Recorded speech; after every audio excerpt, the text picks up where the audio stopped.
We start with baseball. The Oregon State Beavers have returned to the promised land. You know,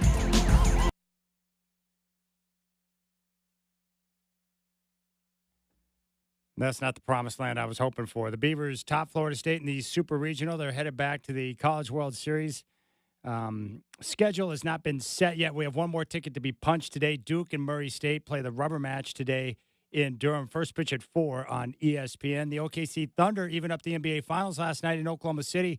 The series now moves to Indianapolis. Game 3 Wednesday at 5:30 on ABC. The Thunder favored by 5.5.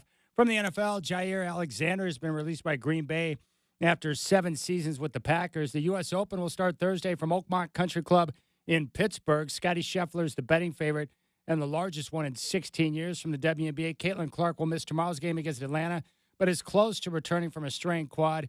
You got the Rip City Drive with Chad Doing coming up next.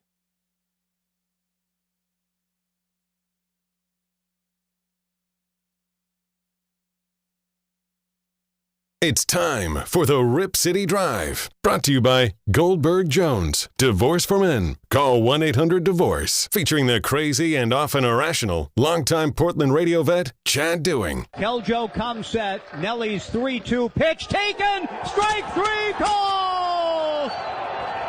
The Beavers return to Omaha. Nelson Keljo flexes, throws his glove towards his own dugout, and is mobbed by his teammates as the Beavers celebrate the return to the College World Series, winning the decisive Super Regional game by a final score. The Beavers 14, Florida State 10, a wild one, an exciting one from start to finish. Next stop for the Beavers, Omaha, Nebraska. The Oklahoma City Thunder clapped back at the Pacers after receiving a massive gut punch, a game in which they led throughout until there were 0.3 of a second to play in Game 1 on a Halliburton rainbow jumper, losing 111-110. They show that rebounding prowess, unbeaten following losses. That remains intact as the Thunder win Game 2 big, 123-107 over the Indiana Pacers. Strap in. The Rip City Drive with Chad Doing starts now.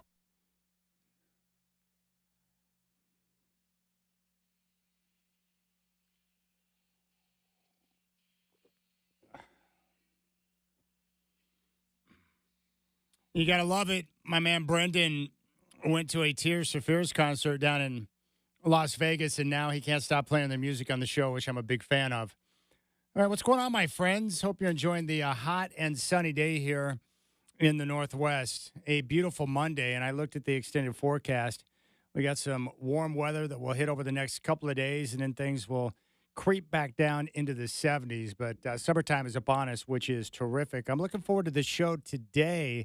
Joining us in 20 minutes, we'll talk with Keith Smith, and we'll focus in on the NBA Finals as the Oklahoma City Thunder evened up the series yesterday at a game apiece with a blowout win at home over the Pacers. And now this series will shift scenes to Indianapolis for games 3 and 4. Next game will come up on Wednesday, a 5:30 tip. It's been a strange series where Oklahoma City basically has dominated almost the entire first 2 games, and yet the Pacers get the split, and they go back home. And the Thunder, a 5.5-point favorite for game number 2.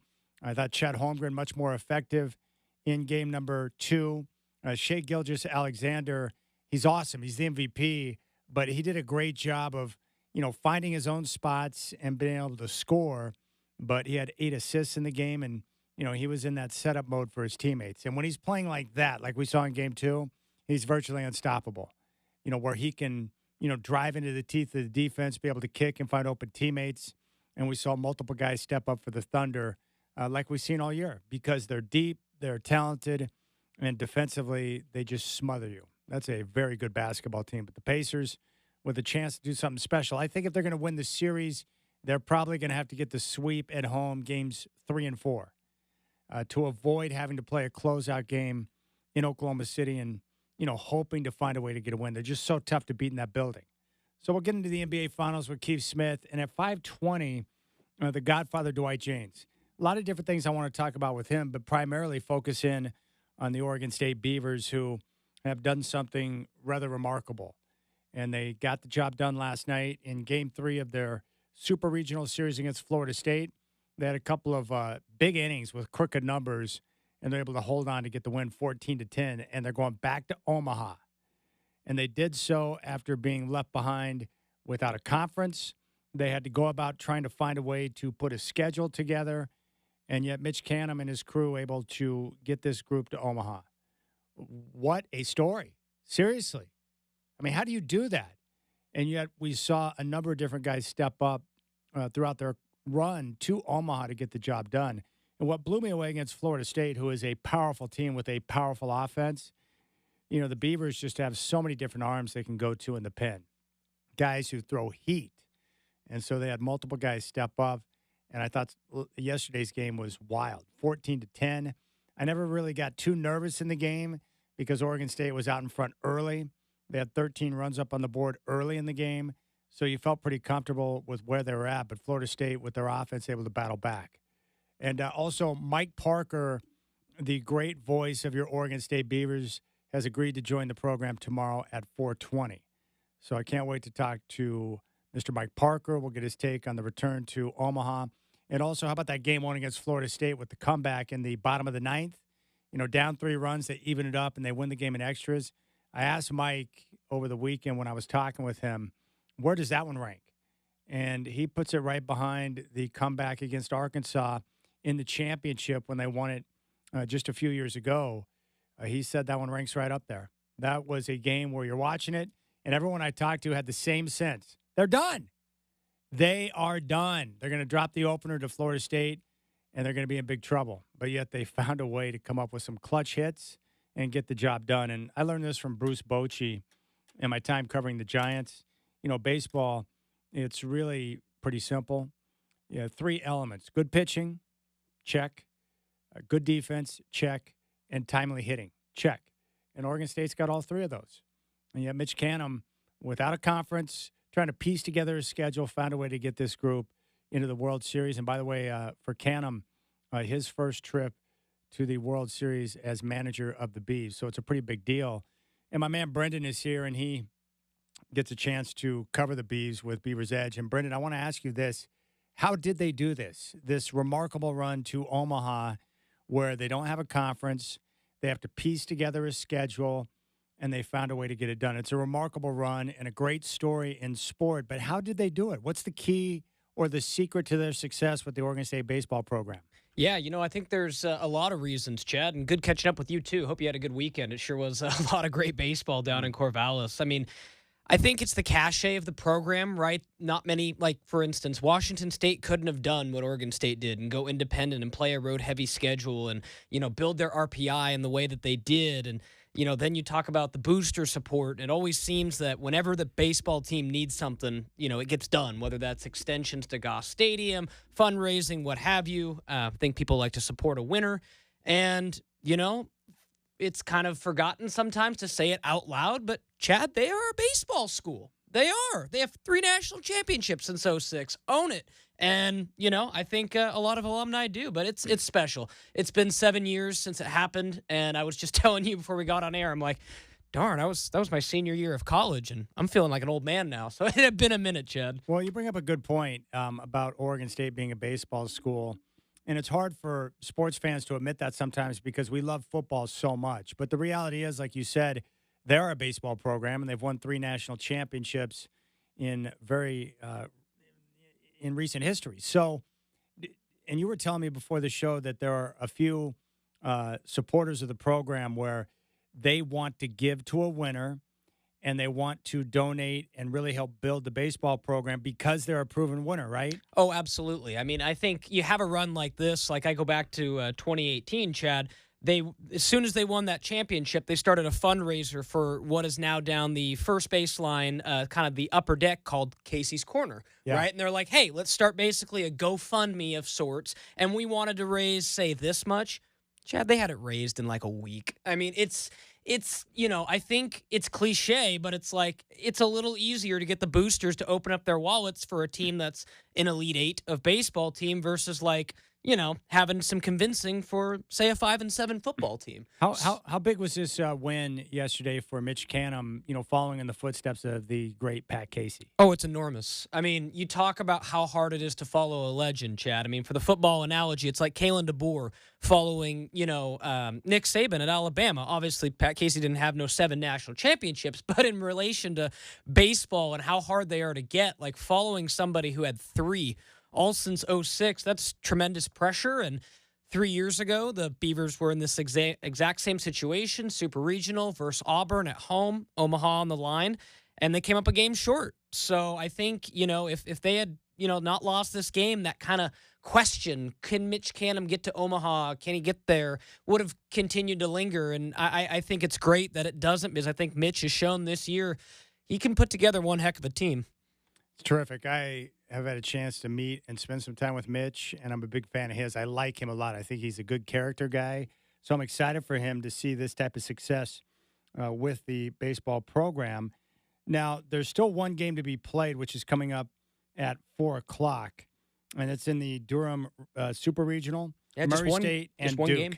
So just one game. It's coming up at 4. So when you look at the teams that are in, I mean, how does it shape up for Oregon State? Do they have a good pathway, a good chance to get to the championship round? Yeah, I mean, we should, as soon as that game's over, Chad, the various sports betting sites will come out with lines for which team will win their individual pods. So for those who don't know, when you get to Omaha and you get 8 teams, you get 4 in each pod, and you break it up into 2 sides of a bracket, and then the 2 winners of the bracket meet in the championship series. So you go back to double elimination, and Oregon State's going to have Louisville, who was a 2 seed, came out of Vanderbilt's regional.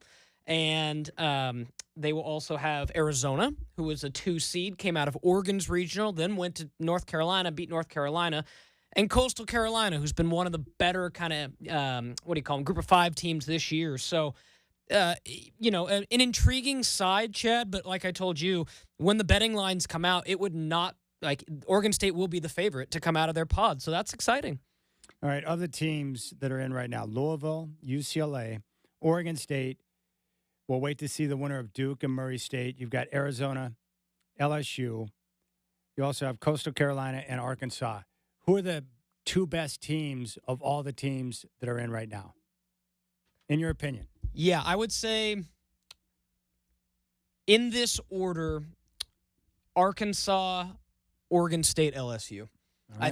I think it's actually really good for us here on the West Coast to see those SEC teams play. So that's at least a chance they won't dominate another title, because I found something out that's crazy, Chad. Every year since Oregon State won in 2018, it's been an SEC team that's won and a different team every time.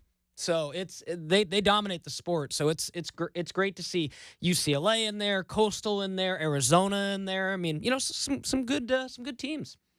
I'm looking forward to it. So the Beavers will be in action on Friday, and we'll know at some point later on this evening after the Duke-Murray State game when the Beavs are going to be playing, and that's going to be pretty exciting. And, of course, all the game and all the action can be heard on your home of the Beavs, 1190 KX. And we'll talk with the great Mike Parker tomorrow. The Godfather Dwight James is coming up at 5:20. We'll get his take on Oregon State's run to the College World Series in Omaha. But next up, we're going to talk with Keith Smith, who covers the NBA, one of my favorites, and we'll get his take on the finals and the play of Shai Gilgeous-Alexander, who did a great job of setting up his teammates last night. Their defense has been smothering. What's going to be the key for Indiana to bounce back as they head home for game number 3? That's coming up next. You got the Rip City Drive with Chad Doing on your home of the Blazers, 620 Rip City Radio.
All right, the NBA Finals are now evened up at a game apiece. And Game 3 is going to come up on Wednesday from Indianapolis. Tip-off at 5:30 on ABC. Right now, the Thunder are a 5.5-point favorite. Joining us right now to talk about the Finals from Spotrac and the front office show. He's on social at Keith Smith NBA. Keith Smith is back on the show. And Keith, I wanted your take on Shai Gilgeous-Alexander last night. He seemed to find that right balance between scoring but also being a playmaker for his teammates. What'd you see? Yeah, I think that's exactly right. I think he went into that first game really with the mindset of, I'm going to score. I don't remember the exact number, but it was just north of 200 total passes for the Thunder in game one as a team, which was like the league low number for the entire season.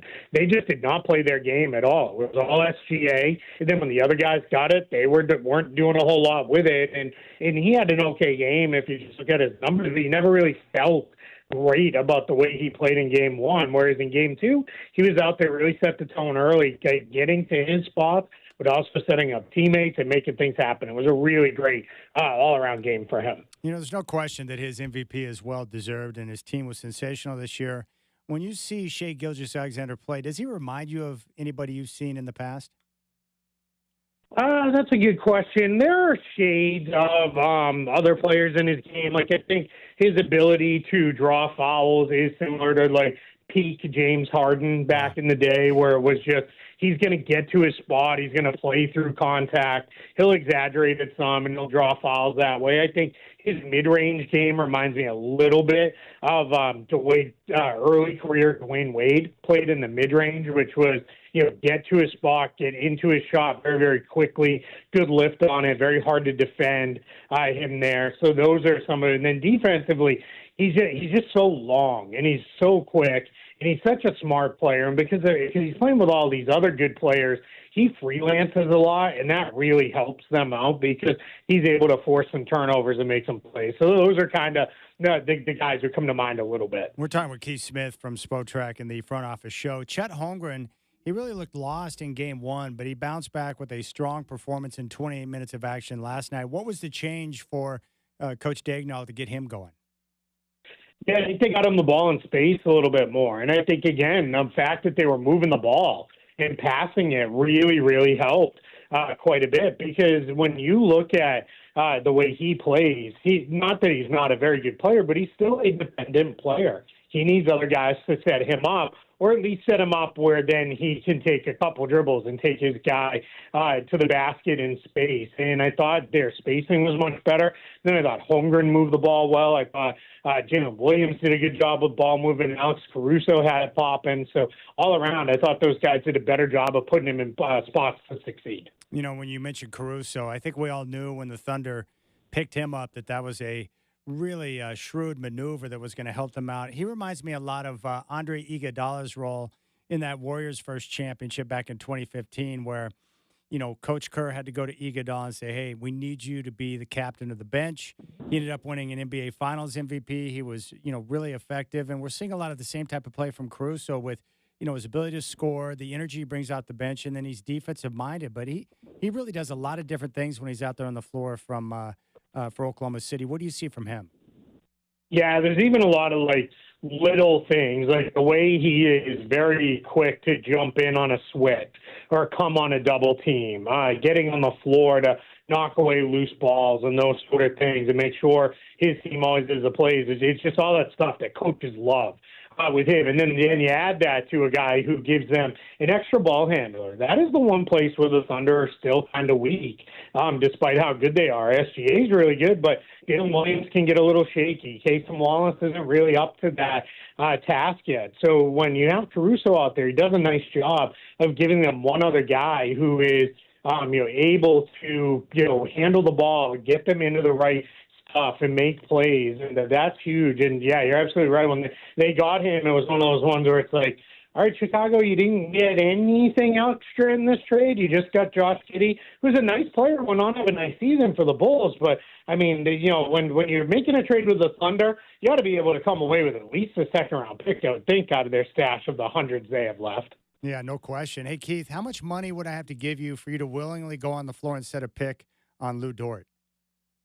I mean, I would do it because I don't care that much about my physical health, obviously. But but I would, so it wouldn't need to be all that much. But yeah, I don't think I'd enjoy it very, very much. Wow. But the good thing is though with him, I think you might actually be okay if you're the screen setter because he doesn't often plow through guys. Every once in a while he does, but he's just so good at getting skinny around those screens. He just, makes himself small, and he really becomes unscreenable. And a lot of that is just his activity, too. Plus, again, really team that's full of smart defensive players. Their communication is top-notch. Yes. They're always calling stuff out. And then you see, too, they kind of, okay, there's a screen coming, so then he'll go wide around it, knowing, like, hey, it's coming. If you're going to try to screen here, you're going to run into your own ball handler, and I'm going to make a mess of this whole setup for you. Yeah, he's a really, really good defensive player. I guess what I'm really excited about when I see a guy like Dort is that I love the fact that in today's NBA where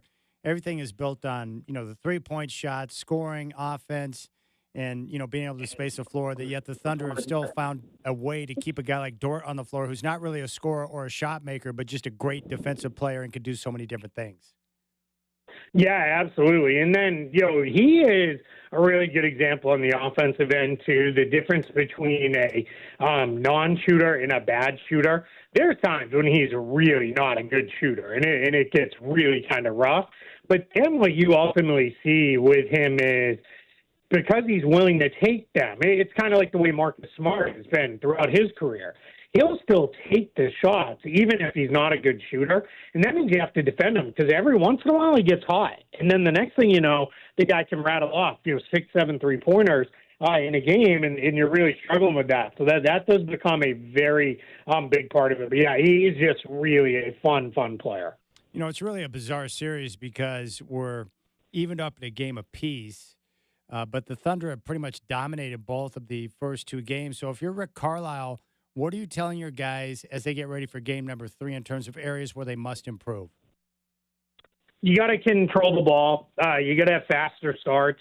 I thought they allowed Oklahoma City to take them out of their way of playing in game 2, where I thought in game 1, even when they were throwing the ball all over the gym and it was really messy, they were still playing the way the Pacers play. And that was, for me, really, really big for them. And that's, I think, ultimately why they cut into the lead and ultimately ended up winning the game.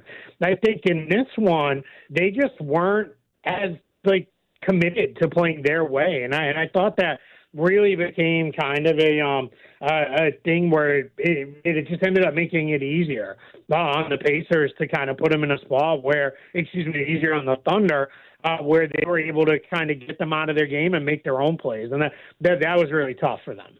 I'm trying to figure out, what is Tyrese Halliburton? Is he a superstar or is he just a really good player? Where do you put him in? Because his clutch run in the playoffs has been off the charts, but I'm not really sure what type of player he is. I know I really enjoy watching him play, and he's really good, but is he a star-level player?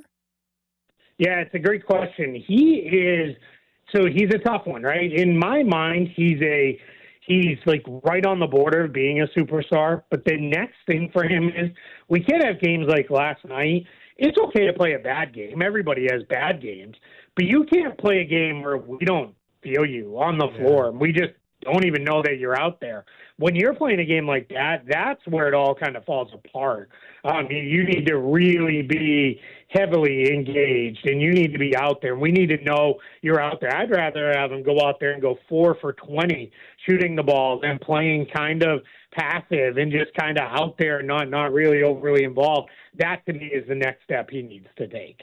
Yeah, it's very interesting. And, the one thing that the Thunder are so great at, and the Pacers have struggled with turning over the basketball, but, man, we saw it last night in that second quarter with that huge run. When you start to cough it up, the Thunder just get out and run and make you pay. They didn't convert those opportunities in game 1, which is probably why they lost it. But, man, they're so good at putting pressure on you and forcing you to make mistakes. Yeah, I've never seen a team that can flip a 5-point deficit to a 15-point lead as quick as this Thunder team does. Excuse me. It's in the blink of an eye. It feels like you get up, you go get a drink out of the fridge, you come back, and it's like completely different game. What happened? And then you go back and watch, like, oh yeah, turnover, run out, dunk. Now I thought like you said, in game one, they didn't do a good job taking advantage of that. I also thought the Pacers were super focused on, we got to have a get back guy. Someone needs to be back, because even if we turn it over, somebody needs to get there. And that's tough. But yeah, I mean, they are really, really aggressive defensively. And they employ the approach on the perimeter of, all right, we'll foul you, 10 times on, every quarter. We know they're not going to call 10 fouls every quarter. They might call 5 or 6 of them, and on those other ones, maybe we come up with a turnover and we're off and running.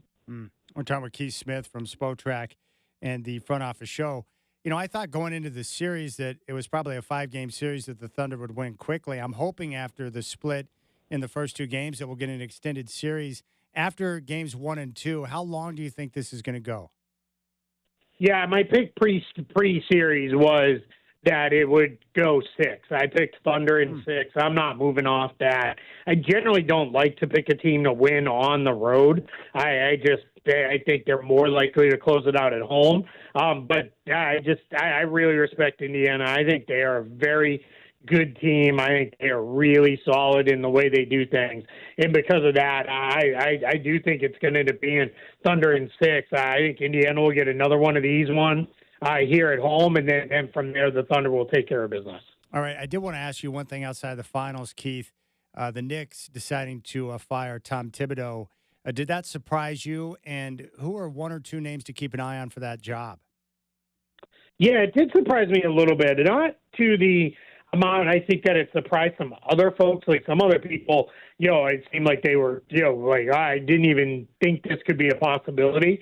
It's just been a long time there. And I think, when it's the same voice over and over and over again, it can be a lot for for the organization, for the player and the players and the rest of the staff to just hear the same voice there. I don't think he adjusts his style of play very well. I think that kind of turns into, all right, it's just kind of, I do what I do here, and I think that can be really, really tough as well on folks. So now, as we get into it with Tibbs gone from New York, I think they're going to look at guys like Michael Malone maybe. I think Jeff Van Gundy could be up there after a really successful return to the sidelines as an assistant with the Clippers. I think Frank Vogel could be in the mix. We've heard Mike Budenholzer's name mentioned. We did hear some thought of they might want to go with a first-time head coach and give somebody a chance. But in their statement on firing Tibbs, they said, we're trying to win a title. Like we that's our sole focus. And I'm paraphrasing some, but that is how they put it. And it's like, well, if that's your sole focus, then, I don't know that a first-time head coach makes sense. So I think they're going to do what they can to try to get somebody in there. No question. All right. He covers the NBA. You can follow him on social at Keith Smith NBA from Spotrac and the front office show. Keith, I appreciate your time, my friend. Continue to kill it covering the NBA Finals, and we'll catch up soon. I appreciate it. Thank you so much for having me. Love him. Keith Smith is great. And, yeah, I'm hoping that this is an extended series now. I said it going in. 5 games, Thunder win it. I did not expect the split for the Pacers in the first 2 games, so now we'll see if they can, nut up and get the job done at home. The one thing I've noticed, too, the ABC crew has taken some heat for not being stellar. They've got, Mike Breen, who is, one of the best. Doris Burke and Richard Jefferson are with him on the broadcast crew. And I'm a fan of both. Like Richard Jefferson, I'm a fan of. I also like Doris Burke. But I think what we're seeing is the different level of tiers when it comes to calling a championship series. Much like with Fox, when they lost Joe Buck, who went to Monday Night Football with Troy Aikman. And you got Joe Davis calling the World Series for the first time. Not that Joe Davis is not a really good broadcaster. He is. But I think that it lost some gravitas because you don't have that seasoned, experienced voice of Joe Buck. And Joe Davis will get there at some point. But I think we're seeing that now with the NBA Finals. As much as we like to clown on Van Gundy and Mark Jackson, hand down, man down, those guys have been doing it for years and were really good. And they had a great chemistry with Mike Breen. And now we don't exactly have that. So it's unfortunate. But, the broadcast crew is just okay. Mike Breen is a stud. So you might want to surround him with studs so he's not having to carry the crew. That's all. Because you get less chemistry, less experience in those roles, and then you have a broadcast that's not as good as it could be. And that's the way I see that. The good news is that we're going to get the NBA back on NBC next year with the new TV deal. So I'm anxious to see that. Who's the crew? I think the league crew might be Tirico and Reggie Miller. And I know there's a lot of you out there that can't stand Reggie Miller. I like Reggie. And Mike Tirico he's pretty good. And I like Tirico because he's versatile. He can do many different sports. NFL. I'm trying to think if I heard him on basketball. I've heard him do some basketball. So we'll see how things shake out. So we'll see how things go. A great bounce back by the Thunder. But, man, the Pacers just turning the ball over at an alarming rate. And keep in mind, this is a team that doesn't turn it over. But the Thunder they're relentless with their defensive pressure. I would just shut it down. Like, I would just be like, I don't need this in my life, and I'm just done. I would just shut it down and quit, and I wouldn't want any part of that. I don't need Lou Dort on me. I don't want to go to the paint and find Hartenstein and Chet trying to reject me. I mean, they just continue to come with energy, and they go, 10 guys deep? So they just continue to rotate guys in and out with pressure. So we'll see how things shake out. Rick Carlisle, I'm sure, has got a few tricks up his sleeve. He's a darn good coach. But there you have it. In regards to the Knicks, Brian No. Bino! He just sent me this note. You know, I mentioned when the news came out that Thibodeau had been fired, and they were making it sound like it was the president's decision. But right away, I was like, no, that's a Dolan decision, because that type of decision, it just reeked of James Dolan. And here from Yahoo Sports, complaints from key Knicks players in exit interviews led to Tom Thibodeau being fired. The decision was spearheaded by owner James Dolan, whom sources said was never a huge Thibodeau fan. There you have it. Of course it was Dolan. And we know, based on his track record, how to, take a look at something and say, that's James Dolan right there. I'll never forgive Dolan for a variety of different reasons. One, you don't treat ex-Knicks legends like garbage. Charles Oakley is a legend, and you treated him like garbage. That's unfortunate. Also, you don't use your money and influence to get your crappy band in a position to open up for legendary bands like the Eagles. And I saw that firsthand. That was slimy and despicable. JD and the Straight Shot. I never need that band in my life ever again. And I don't need James Dolan in front of his band telling stories that no one cares about and using the audience for the bigger band. It's just weird to me. It's like, dude, if you want to get out on tour and take your band around, then earn your stripes.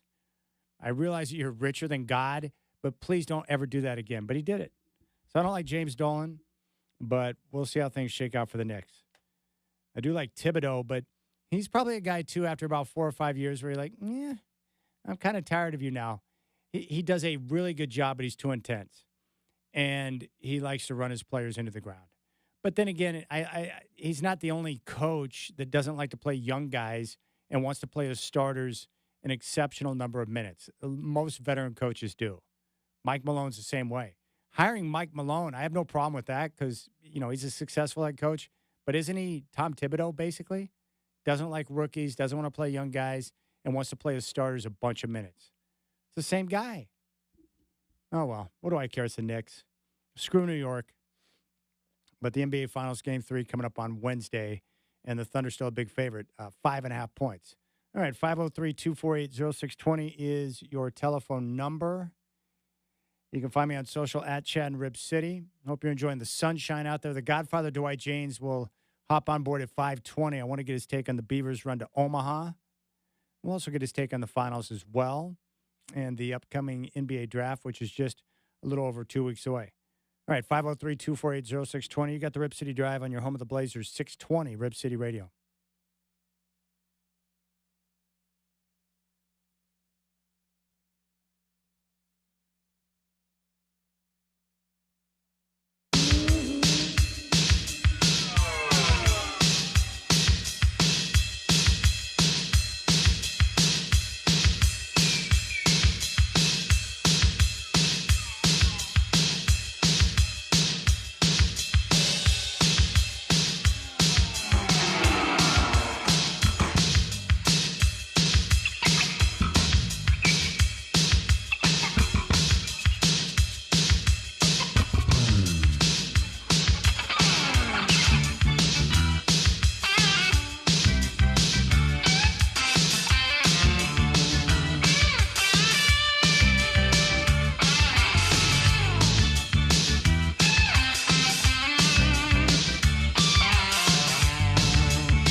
All right, I have decided to go on a Mariners cleanse.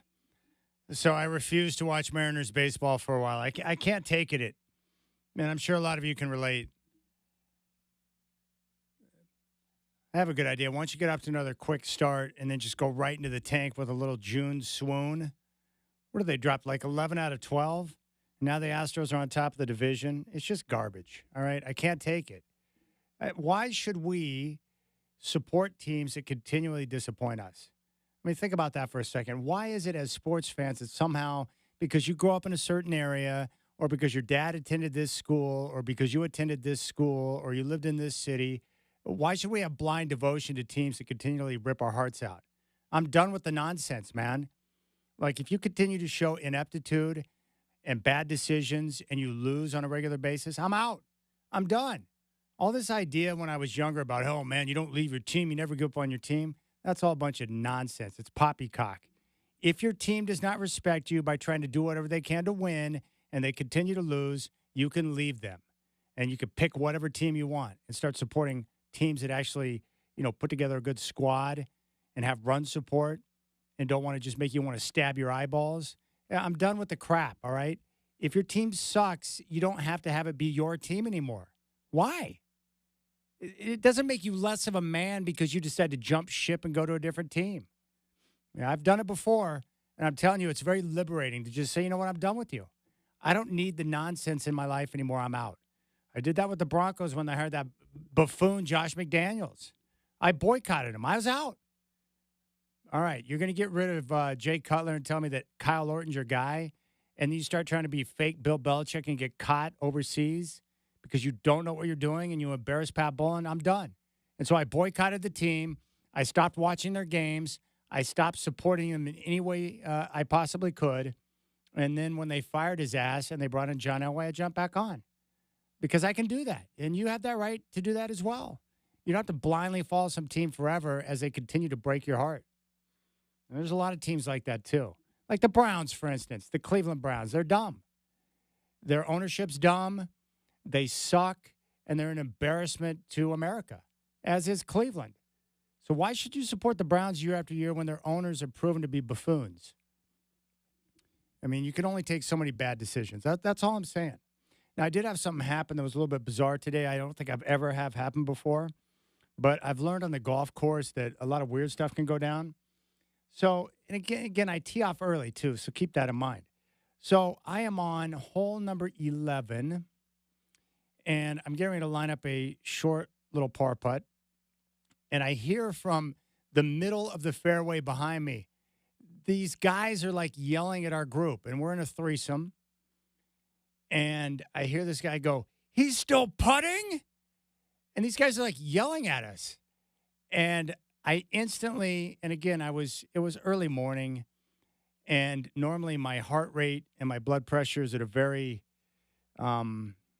even point at that time of the day. I'm on the golf course. I'm happy. I'm in my happy place. The weather's perfect. Blue skies, sunshine, the warmth on my skin feels good, and my ball striking is pretty solid. So I'm feeling good about life until I hear these voices yelling. And I look back, and I'm like, what's going on here?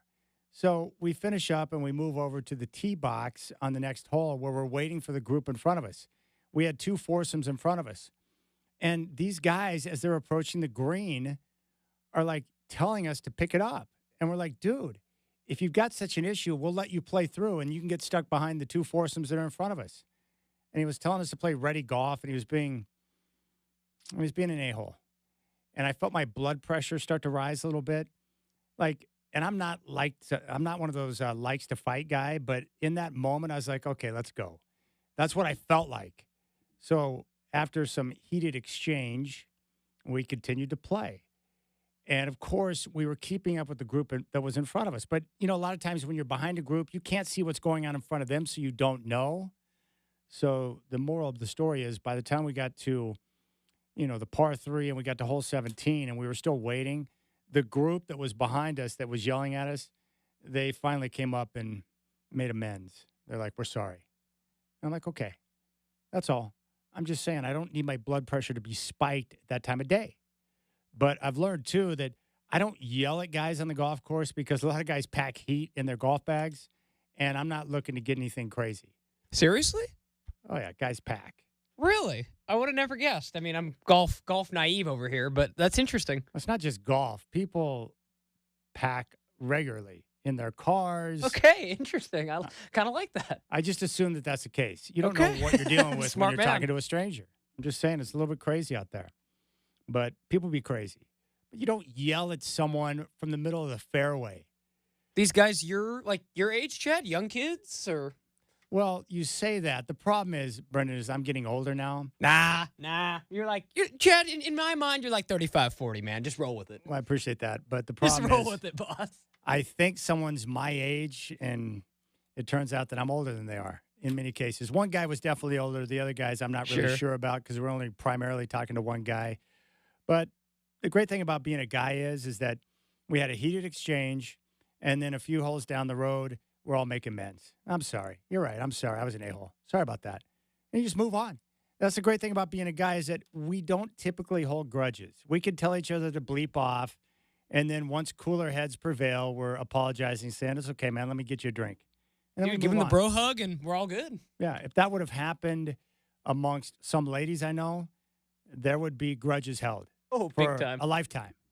But that's how it played out. But, man, the weather is perfect right now. Absolutely perfect. Not for midday. I don't want to be out there in the middle of 95-degree heat at like 3 in the afternoon. Like, that's not my game. I like morning golf. But, man, firm fairways, beautiful blue skies. It just doesn't get any better. You usually taking like the first tee times a day, Chad? What's your ideal time for getting out there? 6:50 to 7 a.m. Okay, yeah. So you're definitely beating the heat. And you do a full 18, or do you do? No, I don't do 9. That's no fun. That's like I don't like to be teased like that. But no, Sure, 18. yeah. But the advantage of going out early during the week is that you play quick. So Yeah, it's gotta even be nice.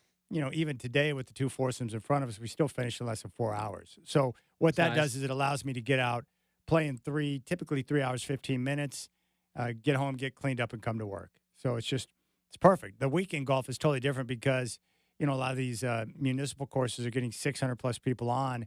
So you're playing, 4.5 to 5 hour rounds. I don't need that. And so I've been spoiled playing during the week. So I just avoid weekend activity. Nice.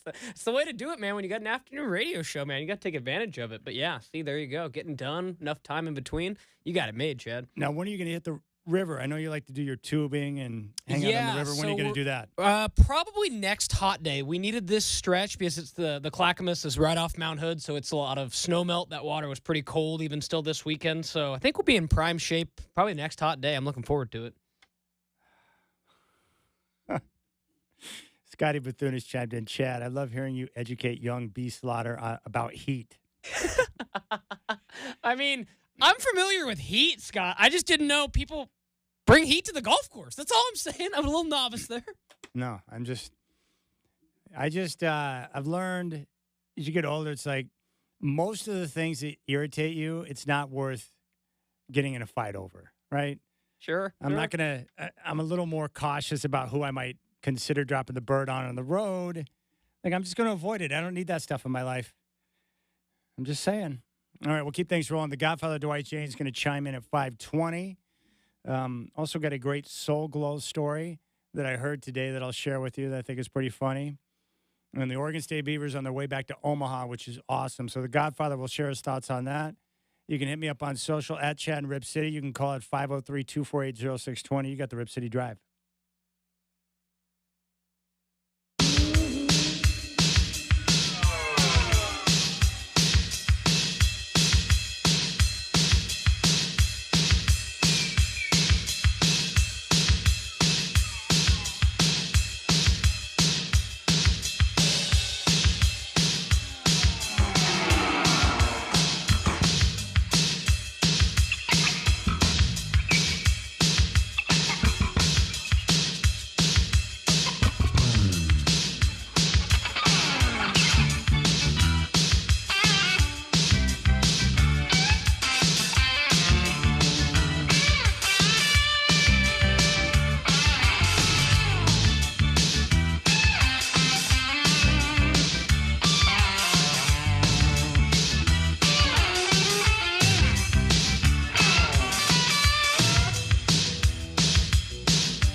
All right, 4 o'clock. We start with baseball. The Oregon State Beavers have returned to the promised land. Keljo comes set. Nelly's 3-2 pitch taken. Strike three called.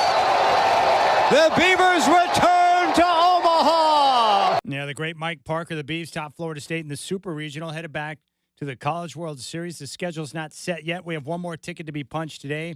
Duke and Murray State. They play the rubber match in Durham. That first pitch coming up in just a couple of moments on ESPN. The Oklahoma City Thunder even up the NBA Finals last night in Oklahoma City. The series now moves to Indianapolis. Game 3 Wednesday. Tip at 5:30 on ABC. The Thunder, a 5.5-point favorite. From the NFL, Jair Alexander has been released by Green Bay after 7 seasons with the Packers. Both sides couldn't come up with an agreement on a contract. The U.S. Open starts Thursday from Oakmont Country Club in Pittsburgh. Scotty Scheffler is the betting favorite and the largest one in 16 years.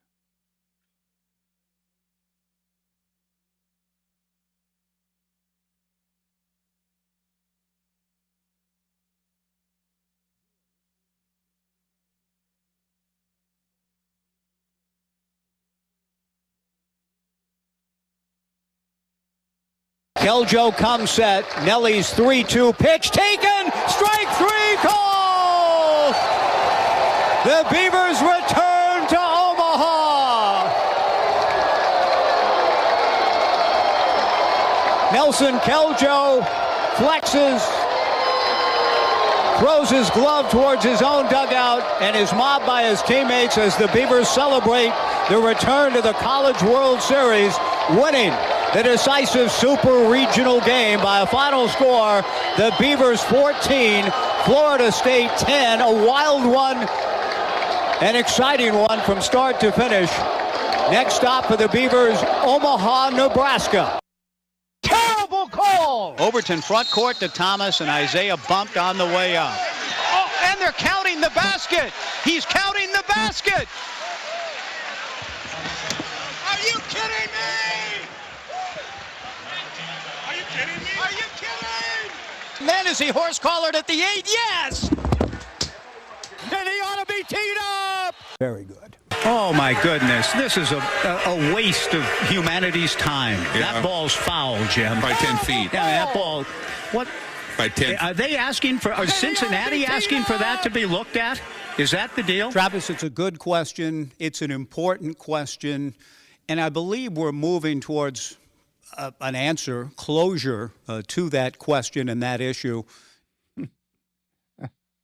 Oh, my goodness. This is a waste of humanity's time.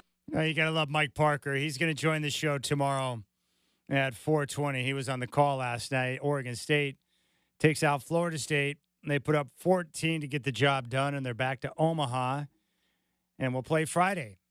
And according to my man Brendan, Oregon State in a great position to reach the championship round. So we'll see how things shake out. But we'll talk to the Godfather, Dwight James, about this incredible story. Great season for Oregon State, but to do it under the circumstances that they were in is pretty impressive.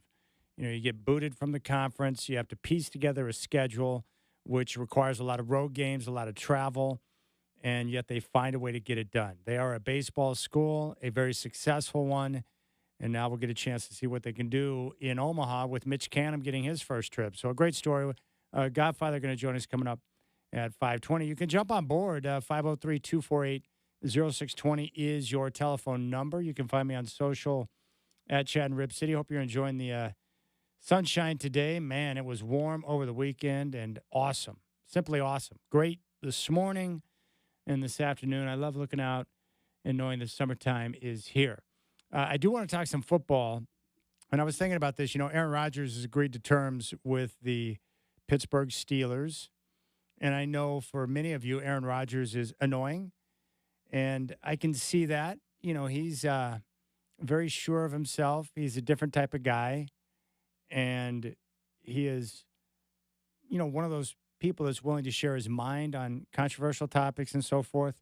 So I like Aaron Rodgers mainly because he's a very good quarterback and has been throughout his career. And as you know, I'm a big fan of quality quarterback play. Bad quarterbacks equal bad football, and I don't need more bad football in my life. If I needed a bad sport, I'd watch the Mariners play baseball. So I like good quarterback play. I'm anxious to see what Aaron Rodgers can do in Pittsburgh coming off a season in New York that was forgettable. Now, Rodgers still put up pretty good numbers, but as you know, sometimes numbers can be a bit deceiving. But I was thinking about this last night. You know, the formula for Rodgers to have success and for the Steelers to have success is very simple. Like it's not complicated, but it's complicated from the standpoint that you have to recognize who you are as a player at this stage in your career, and you have to be willing to pivot and make the adjustment. I think that's going to be the key. Now, the Steelers, as we know, they're a team that's got an identity, and it's a strong one, and it's been the identity of the team ever since I've been a young boy, whether it was Chuck Noll or Bill Cowher. It doesn't matter who the coach is. They've only had 3 in my lifetime, but they have an identity. They're tough defensively. They like to run the football, and they want to be very physical in their approach. That's how they do the game. Physical, run the football, play defense. Like, that's the Pittsburgh Steelers, and that's the way they do it. And I respect the heck out of that. And they've had great success as a franchise. They're also a family-run organization that's been known for making good decisions and a franchise that drafts very well. So I think what they need for success this year with Aaron Rodgers is very simple.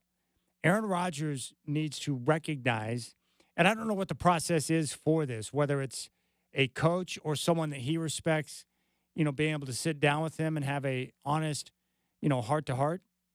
But I think it's about finding a combination with Aaron and his skill set now at this stage in his career where he's 41 years old and being able to help him recognize what he can and can't do. And then what you can do is go out and really try to establish a running game where you sprinkle in Aaron Rodgers in the passing game and then rely on the defense. But most importantly, avoid the negative play. Avoid the negative play where you get behind the chains, limit your turnovers. And if they can do that while, you know, creating that identity of run the football and play defense, I think they can be fine. And I was thinking about this with Peyton Manning in his final year in Denver. So you got to remember the final year in Denver, his physical tools had started to diminish because of all the injuries and the neck surgery. He wasn't the same player in 2015 that he was in 2013 when he set all the NFL records. He was just a different player. He was starting to break down. And physically, he didn't have it anymore. So, and he was also transitioning into a new head coach. You know, John Fox had been his coach. He had worked with Adam Gase. He had put up big numbers. But then Gary Kubiak came in, and Gary Kubiak had a different philosophy, a different type of offense. He wanted to run the zone scheme. He wanted to run the football first and put Peyton Manning in a position to have success, realizing that he was a different player at that stage in his career. He didn't have the fastball anymore. So they couldn't rely on Manning to be in shotgun, you know, and drop back 50 to 60 times a game. So what they did is there was frustration there from Peyton Manning because he's Peyton freaking Manning. And he's used to doing things his way. He's used to calling the plays, running the offense, and doing things the way he sees fit, which is fine because he's Peyton Manning. But what Kubiak and Manning did is they sat down and had a compromise where Gary Kubiak wanted to run the zone scheme. And so they came up with the pistol, and they were able to run a lot of the running plays that Kubiak wanted to run out of the pistol. And they put Peyton Manning in a position to where he could still have some plays from shotgun, especially on third down. But they became more of a running team. Their identity was defense, number one, and we're going to run the football, control the clock, and then we'll have moments where Peyton Manning can be allowed to do what he does. And keep in mind what they were able to do there. They took Peyton Manning at a stage in his career where he was not at his best, and because they leaned on their defense and they were able to run the football with some success, they went on to win a championship. So if Aaron Rodgers can recognize the type of player that he is, and it's hard to do this, right? Because when you're used to being great, you're used to being the number one, and you're used to being able to do everything that you want to do on the football field because you've got that ability, it's hard to recognize the type of player that you are. Because in your mind, you're still the same super stud, right? Elite quarterback, a QB1, an MVP. It's hard to step back and recognize that, hey, I'm not the same player that I used to be. But if you could have a conversation with Rodgers to where you get him to acknowledge that, then you can become more of a team that focuses on the run to set up Rodgers in manageable down and distances on second and third down. You take pressure off of Rodgers, but yet you still have moments to where he can be able to get your team in the right play. He's accurate. He's still got great arm talent where you can move the football and have better balance. That's what I think it's going to come down to for Rodgers. And if the Steelers do that, where you run the football, play defense, and really try to limit the negative plays, that's a team that can compete in the division against teams like Baltimore, who obviously is super stacked and they're great on both sides of the ball, and the Bengals, who still have defensive question marks, but they have a great offense and, of course, the second-best quarterback in the game behind Patrick Mahomes and Joe Burrow. But that's where the Steelers are at. So somehow, some way, you've got to get to Rodgers and help him. It's one of those conversations where you have where you don't want to tell him what he is, but you got to help him get to the point where he can recognize that, hey, I can't do it the way I used to, so I've got to pivot and adjust. And that's one thing that I really appreciate about Tom Brady is that, as time went on in his career, he had a very good understanding of what he was capable of, and what he needed around him. And being able to understand that and have people around you who can give you the truth without you shunning them, it's a really difficult skill, for some of the greats. But the ones that have it are the ones who are able to move on and have success. So that's what I'm seeing there from Aaron Rodgers. Can he recognize the type of player he is now? Because the Jets last year, they went in with the same type of game plan where we're going to run the football, be physical, and try to take some of the pressure off of Rodgers, and it just never materialized. But again, they're the Jets, which are a crap organization that's known for not making good decisions, and they had, subpar coaching. So the sideline wasn't exactly genius. So it's explainable. But in Pittsburgh, it's a different situation. Good coaching, good organization, and they have an identity. And I think a lot of times, for many teams in the NFL, just developing that identity. Who are we as a football team? What are we trying to become as a football team? Like the Ravens, for example. Why do I respect them so much? Because their organization's terrific. They've got their coach, and they've got an identity. We're going to run the football. We're going to be physical on defense. We're going to get after the quarterback. We're going to be smart. And then we're going to turn Lamar Jackson loose to make plays and utilize his athleticism. They know who they are. Now, there's been moments where they've forgotten that, like the AFC title game a couple of years ago against Kansas City. But for the most part, they play the game the way that they are. They have an identity.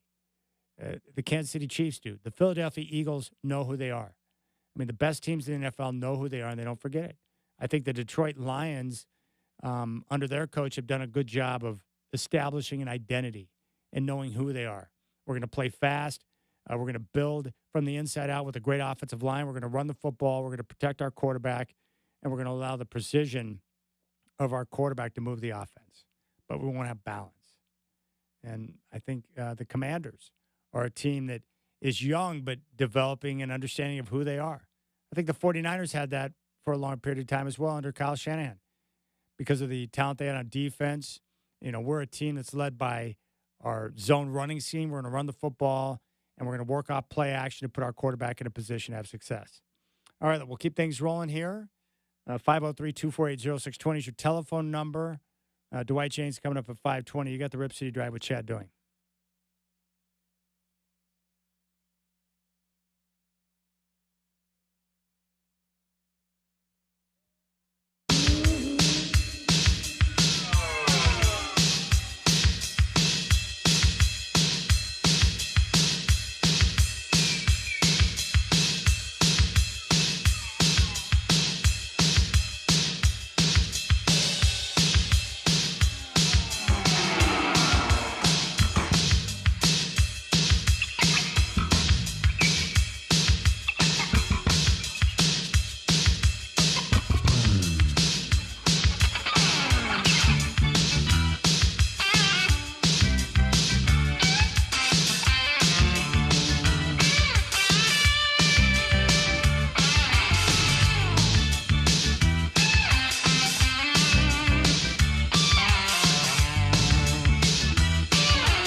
All right, just flipped over to the college baseball game. One more ticket to be punched for the World Series in Omaha. Murray State, an early 2-0 lead on Duke in the Durham Super Regional. And then once this game goes final, we'll get the official schedule to know when Oregon State's going to play on Friday. Although Brendan, his spidey senses tell him it's going to be 11 o'clock on Friday. Is that what you think, Brendan? Oregon State, Friday at 11? Yeah, that's my gut feeling at this point. You know, now that I've said it to you and to others, they'll turn around and be in the 4 o'clock slot, but they will play Friday. It just depends on ultimately what those slots tend to be. But the way the bracket looks, Oregon State-Louisville should be the first game. Well, we'll see who's right, because Michael Shacker's spidey senses say 4 o'clock. Okay. And yours say 11. So we'll see how things shake out. But that is the deal. Oregon State is back in, and Mitch Cannon makes his first trip. The Godfather, Dwight James, will join us coming up at 5:20. He's been watching a lot of baseball lately, and I know he's been impressed with Oregon State. That comeback on Friday was awesome. I've watched more college baseball this year than I think I have in any other previous year between the Women's College World Series, where Texas ended up getting the national championship, and now through this run for Oregon State. It's been pretty sweet. I'm enjoying it. It's a lot of fun. I talked to Travis Demers the other day. He's been watching a lot of the college baseball. But the teams that you thought were going to be the best, who were they? North Carolina and Florida State.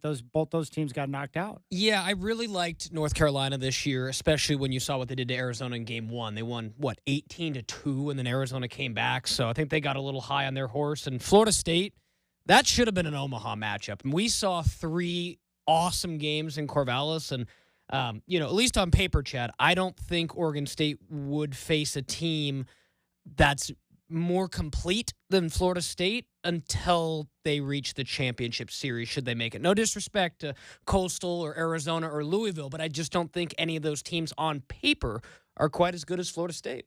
You know what amazed me about Oregon State over the last couple of nights? How many arms they got in their bullpen who can come in and throw big-time gas. Yeah, I mean, it's deep, and that's the key, right? You talk about how they had to fight their way through the losers bracket of their own regional last week, Chad, and, you don't do that unless you have a good bullpen. And, I go back to those teams of 06, 07, and 18. Every single one of them had a bullpen hero, whether that was, Kevin Abel and others in 2018, Jonah Nickerson and Dallas Buck in the mid-2000s. I mean, it is a hallmark of a great team, and that's why I said if, they don't run into a massive slump or anything like that, the Beavers going to be a hard out. They're going to be a really hard out on their side of the bracket. I wanted to ask you, Dwight had mentioned something to me a few days ago. I guess Oregon State had discovered a junior college pitcher. I think it was up north, somewhere in the Seattle area. And so they went up there and made an offer. And then Oregon got word of it, and they made an offer. And then Ole Miss stepped in and offered the biggest money. And then they got the guy. Do you know who that is? Have you heard a story like that? So, not a story exactly like that, Chad, but I just recently learned that one of the top prospects here in the state of Oregon played for Sunset, who just won the state championship, is going to Tennessee. So it's very interesting because I think Oregon is one of those states where I know that, the football talent and basketball talent isn't going to catch any eyebrows, but there are nationally, there is some good baseball talent here. And the fact that, you see other schools, Ole Miss, Tennessee, and I think that's one thing that Oregon State's going to have to really compete with, Chad, moving forward is we've seen it in football. We've seen it in basketball. NIL is going to start flooding baseball. Like a couple years ago, Paul Skeens was like the first major player. It's like very, very on the record. Paul Skeens was very nearly an Oregon State Beaver and was just about there until LSU came and gave a big-time, package, and it was, okay, so we're going to start paying for baseball players now. And you start to kind of see, like, it's going to trickle its way into baseball, too, and I think that's going to be, a challenge for any program that doesn't just print money, Well, I know for women's college softball, California is like the big recruiting state.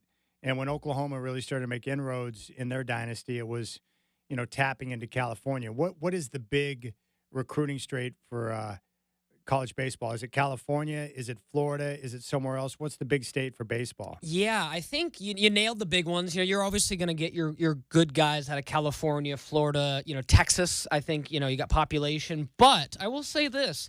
There's a sneaky amount of guys that come from the Northwest, like Oregon State's, star pitcher Dax Whitney, just named a freshman All-American today. He's from Blackfoot, Idaho, right? I think of Ethan Kleinschmidt, another one of their starters. You talked about him. We talked about him a little earlier, Chad. You were impressed with him on Saturday. He was great. Mount Angel, right? So it's really cool to me that, and sure, Oregon State's got their kids from Arizona and Colorado and all over the place. But to have a strong contingent of guys still from the Pacific Northwest, I think is pretty cool. And there are some guys that definitely know how to play ball up here, Chad. All right, Mount Angel. I used to call games out in Mount Angel in my early radio days. I'm trying to think of the name of the school out there. Was it? It was a small school 2A in Mount Angel. He went to Kennedy High School. Yeah, Kennedy. Yeah, there you go. So, I mean, Kennedy is a small school, and to think that a kid that went toe-to-toe with Florida State on Saturday nights, that's the kind of thing you'd love to see on those, 2006, 2007, 18 teams, Chad. It's all a hallmark, right? In 2018, I'll have my bias be out. Adley Rutschman was a big part of that team. He's from Sherwood, my hometown. I was unbelievably over the moon to see him have success. I believe Dallas Buck was from Newburgh, if I'm remembering myself correctly. So there's always kind of been a strong contingent of Oregonians on that roster, and I think that kind of makes the Beavers' ascension even more special. I would agree with that. Here's the latest report from Ross Dellinger of Yahoo. All 8 members of the new Pac-12 have signed their grant of rights and membership agreements. A conference spokesperson tells Yahoo Sports, it is a signal that the league is finalizing a new media rights package that is expected in the coming days. He went on to say the media rights package is expected to feature as many as 4 different partners. Sources tell Yahoo Sports the package paves the way for the league to formally offer invitations to expansion targets. The conference needs 1 full-time football playing member to reach the FBS minimum. So, Brendan, if you had to take a guess, who do you think they'll look to invite in regard to the full-time football playing member? Well, Chad, to use an analogy, it's like you got almost close to having like a date in the first round, and now it's like, okay, the Beavers going to go back to the table again, probably ask some of the same dates, be like, hey, you want to come over now? So I imagine, the same kind of cast of characters that we had heard. I would say the Mountain West is probably the only one that's off the table. I don't think with kind of the relationship that the Pac-12 and Mountain West have, that any of those schools who recommitted the Mountain West, like UNLV or Reno, are going to be in contention. But don't want to say that for certainty, but that would surprise me. On the flip side, I'd look for a school that's going to be a bit geographically unique. Like they're going to kick the tires on Memphis again. Uh-huh. I would assume they're probably going to kick the tires on Tulane again. The most realistic option that I've heard is probably Texas State, which kind of gets you into the the Austin market. Obviously Austin, has more than just UT. So if I had to guess, feet to the fire, I think Memphis would be like the best case. Most realistic case, probably Texas State. Texas State. But what do you think? The Bobcats, right? Yeah. Well, I think Memphis and Texas State would be the logical choices there. No question about it. Memphis would be nice because they bring a basketball presence. It's true. But this is good news. And I'm anxious to see what the media rights deal is, because this is going to be, or could potentially be, a big boon for Oregon State, Washington State, and the rest of the teams that are in. It is, and I'm curious too, Chad. Eventually the contracts and whatnot will leak out. But what we've kind of known is that Oregon State and Washington State are going to get the biggest pieces of the pie. Not to say that Boise State, Colorado, they're still going to get their pieces. But I remember when this was all kind of settled, it was like, these two are going to kind of be at the top. They're going to kind of make decisions for this future conference so that nothing ever happens to them again the same way that happened. So I'm very curious. I think as far as TV partners, it's going to continue with what we've seen. The CW this year was wildly successful as far as like, hey, you just turn on, Channel 3 locally and nationally too. So I expect that, you maybe sprinkle in some ESPN games, maybe a Fox. But, Chad, when the Pac-12 collapsed, and we were talking about it endlessly here on the show, if you had told me here now, a couple years later, Oregon State would still be doing okay and, still has a baseball program making Omaha and you're rebuilding the Pac-12, like, this has got to be like the best case scenario for where they were just left for dead. And, many times I heard it on the TV broadcast for baseball this weekend. I think a lot of people are happy to see the Beavs and, Cougars and the rest of this conference reemerge. There's just so much history with it. All right, Scotty Bethune has chimed in again. Brendan, he says Nickerson was OC. Give the Pioneers their love. Okay, thank you. And I like I said, I think Dallas Buck was still Newberg, if I'm not mistaken. But yeah, Nickerson, man. I mean, special times. And in my defense, Scotty, I was 10 and 11 during those first two championships. Gosh, 10 and 11. Yeah, it was a pretty. How old are you now? 29. Oh my gosh. So yeah, I remember it well. But it's like, oh yeah, I was just a wee kid. Hard to imagine. I'm 20 years older than you are. Nah, Chad, we just got to keep running with the, you're 39, man. You're turning 40 next month. I know. Gosh, Brendan, my man. Like, I could literally be your dad. Yeah, I mean, it is entirely possible. All right, 503-248-0620 is your telephone number. The Godfather, Dwight James, is going to join us coming up at 5:20. Right now, you've got Duke and Murray State going head-to-head in the Durham Super Regional. And when that game goes final, we should get the schedule later on this evening in terms of when the Beavers are going to play on Friday as they go back to Omaha under Mitch Canham for the first time, which is going to be fun to watch. So we're waiting to see what the word is on that. The NBA Finals will be back in action on Wednesday, Oklahoma City and Indiana, this time from Indianapolis for the first time. So we'll see if the Pacers can, step their game up. What a brutal struggle it's been over the first couple of games. Uncharacteristic turnovers, not doing a good job of handling the pressure that Oklahoma City has thrown at them. And in some spots, the Pacers looking like the stage might be a bit big for them.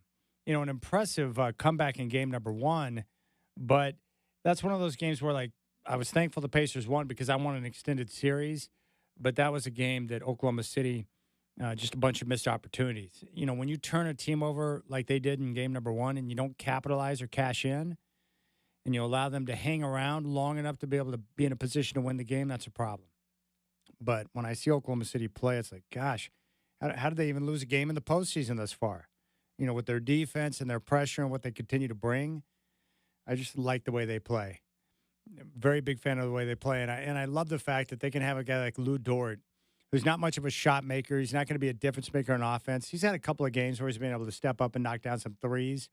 But he brings a mentality on defense with his physicality and then with his willingness to fight through screens. Like, he's just out there paying a price. And when you have guys like that who are physical and pay a price and set the tone defensively, and then you combine that with the incredible skill level, it's impressive. But Shai Gilgeous-Alexander last night showing why he won the MVP. He scored well, but he also had 8 assists. So when he wasn't scoring, he was in a position where he was attacking the defense, getting into the teeth of the defense, kicking out to teammates who were able to step up and make open shots. And when you play like that, and when your leader, the league MVP, is setting a tone like that, oh, man, it makes it tough. And I love guys like that. I love two-way players, but I also like, your big-time stars who are willing passers, willing to set their teammates up, looking to get other guys involved. And props to Chet Holmgren after, really a feeble game number one. And he was able to bounce back. He was able to get the ball in better position this time around, as Keith Smith told us. He was more impactful defensively. He's an active, body, great shot blocker. But I thought his response in game number two was terrific. And their willingness to play 10 guys. They're deep. They don't get worn out because they rotate guys in and out. And you've got star power in Shai Gilgeous-Alexander. Love the Pacers, though. I just want to see them play a more complete game, a cleaner game, especially with offense, so they can settle in and get guys going. And we'll see if they can do that. But we got a chance to have a good series on our hands here, but the Pacers are going to have to step their game up as they head back to Indiana. I'm going to be out in Hillsborough on Friday at Hillsborough Ballpark for the show. And my man Seth Hoyland is also going to get me set up to get a look at the new stadium that's being constructed. It's pretty sweet when you drive by on 26 right now. You can look over and see the new stadium being, built, and they're making serious progress. And I think it's ahead of schedule. So we're going to be in a brand new ballpark next year, which is going to be nice. Great work by Kale and company to, lay the groundwork to get that stadium built. But I'm excited to get out there. And they've got, I think, a VR setup to where you can, pick your seats, if you're looking to be a season ticket holder. And Seth said he'll set me up on that and get a look at it. So I'll be out there on Friday. I'll get a chance to talk to a couple of players and enjoy the summertime baseball. But the Hops will be in a brand new stadium next year. I just can't believe how quickly they can erect something like that. It's like boom, boom, boom. But that's where we're at. And that's where I'll be out there on Friday. Mike Parker is going to join the program tomorrow. I'm trying to get a time locked down with Travis Demers so we can talk a little bit about the finals and the NBA draft, which is coming up in a couple of weeks. And then also PGA David Coleman, going to join me on Wednesday to break down the U.S. Open, which is coming up from Oakmont. And Scotty Scheffler, no surprise, he's the betting favorite, but he's also the biggest favorite in 16 years. So I expect him to play well. I'll be pulling once again for Bryson DeChambeau, but that course is tough, and I can't wait to see the guys out there operating on that course. And so far, the majors this year have been great. But, especially with Scotty Scheffler, I just marvel. I love watching the pros play because the game is so hard, but Scheffler, his touch and feel inside of 100 yards and around the greens is quite impressive. But the creativity that they have, the way that they can visualize and execute to make tough shots and put themselves in a position to score well, very impressive. But Scotty Scheffler is he just kind of has the look and feel of a guy right now that's about to go on a heater, or should I say another heater. I mean, that's just the way he plays. Very steady, very smart, good decision-making on the course, and he's got all the talent in the world. And for Bryson DeChambeau, he's been right there in the first couple of majors in a position, but he hasn't been able to get over the hump. Close, but not quite close enough. And that's got to be frustrating when you get that close, but you can't make the putt, or you come up just a little bit off the mark on a couple of shots, and we'll see how things shake out. But I like the U.S. Open, always right around Father's Day, and we'll see how that shakes out. But PGA David Coleman will join the program, and we'll talk to him on Wednesday. And, of course, Mike Parker tomorrow. Mike Parker not only has Oregon State a baseball school, and they've had great success, but Parker, I love listening to Parker, basketball, football, but baseball is probably his best. And that's no disrespect to any other work he does with football or basketball, but, man, Parker on the call for baseball is fabulous. All right, Dwight Jane's coming up at 5:20. Hope you're enjoying your Monday. I'm Chad Doing. You got the Rip City Drive here in your home of the Blazers, 620 Rip City Radio.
All right. How many of you are familiar with the movie Coming to America? I'm sure for most of you around my age, you're very familiar with it because it's a classic. And I learned something today I did not know, but we all know about the soul glow. I was listening to Fox Sports Radio today, and Michael Cage, who was drafted by the San Diego Clippers, which quickly turned into the LA Clippers. I had no idea, but Michael Cage back in the day, I admired him because he was a tough guy and he was like shredded. Like he had a great NBA body. And I also felt bad for him because he got drafted by the Clippers and they were like the crappiest of all franchises back in the day. Like they're still the Clippers and no one cares about them. But back in the day when I started watching the NBA in the 80s, they were an absolute joke. Elgin Baylor was running the team. And every year they were drafting like number one, and they never picked a good player. And they were just always garbage. And so I felt bad for Michael Cage. Now, he ended up playing for other teams, including the Sonics, but he was a terrific defender and a great rebounder. In fact, he led the NBA in rebounding in 1987, I believe, but always respected his game. He was one of those dudes from the 80s that I grew up watching.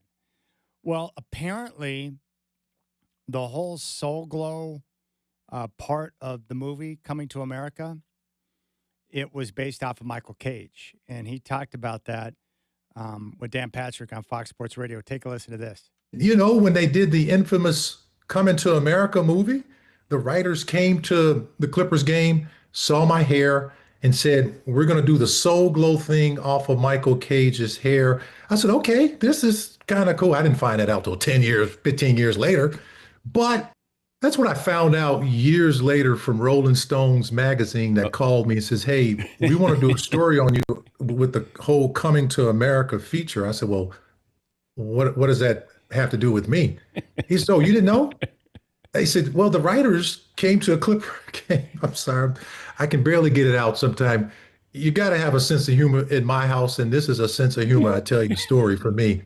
I turned around and said, well, tell me more. He says, well, they came to a Clipper game and they were trying to think up some different scenes or acts for the movie Coming to America, the original one. And they said they saw your hair. And that was when the whole Soul Glow thing came in, you know, with, I tell you.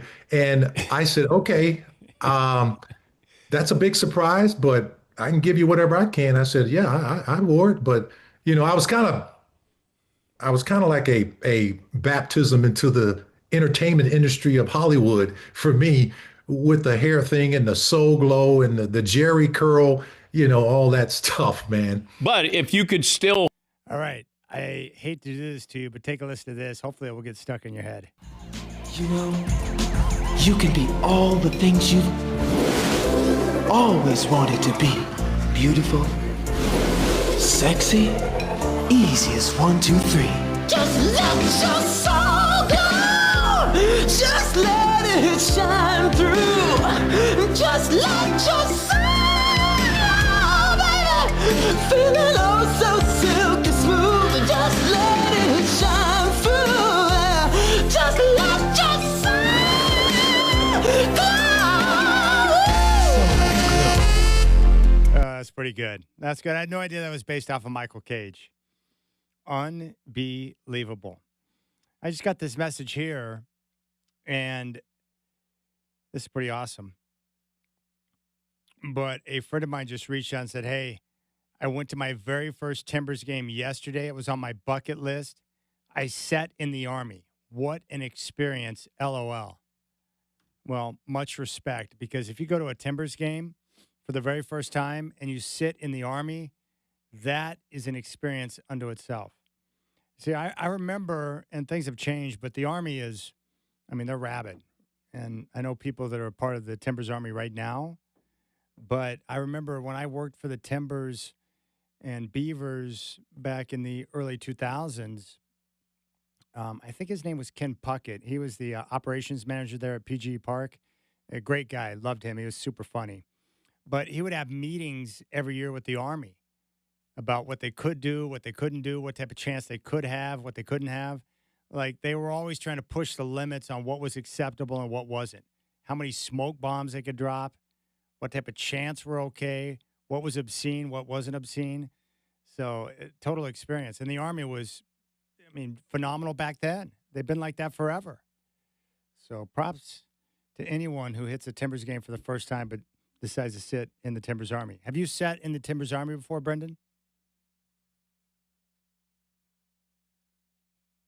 Have you sat in the Army before, the Timbers Army? Oh, have I sat in the Timbers Army? Sorry, I was looking at something else. No, I haven't, Chad. I've only been to a Timbers game once. But no Army? No, never in the Army. What did you think about the experience at the Timbers game? That was, oh, goodness. Back before they even went MLS. So probably a good 10 years ago now. But it was a good time. I remembered it was, Providence Park is just kind of a neat little venue. And I don't, and I say that in like the best way. Like it's kind of got a homey sense to it. And I'll say this, the Timbers games that I catch on TV, man, it's got to be something to be in there in that Timbers Army for sure. All right. Murray State leads Duke right now in the third, 2-1. And this is for the final spot into the College World Series. And once this game goes final, we should get the official schedule for the games coming up later on this evening. And then we'll know when Oregon State's going to play on Friday. But it looks like 2 slots, 11 a.m. or 4 o'clock in the afternoon down in Omaha. And I'm trying to encourage Brendan to get down there to Omaha. He covers the Beavers for Beavers Edge. He's never been to Omaha. And so I'm trying to tell him, like, dude, this is why credit cards were created.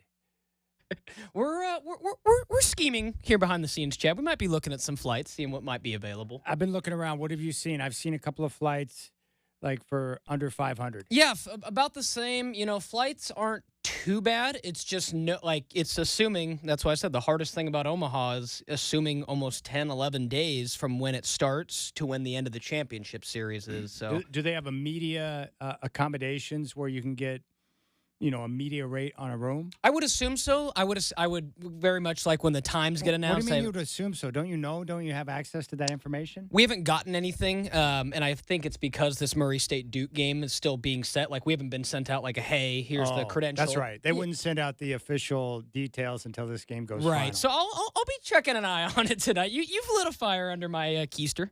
Well, why is this game being played today? Like, what I don't understand is, like, why is this one going today? Was there weather or? Yeah, so the way that they have to stack it for TV, because they put every game on ESPN or ESPN2. Some go Friday, Saturday, Sunday. There really should have been more than one game today, Chad, but this, of the Saturday, Sunday, Monday series, this was the only series to go 3 games. Okay, that makes sense. Yeah. That's why we have one game left over today. And then once we have a final on this game, we'll have the final entrant into the College World Series, and we'll be able to see when the Beavers are playing. All right. Definitely pulling from Murray State, though. I don't even know what conference they're in, Chad. I mean, that's kind of cool, though.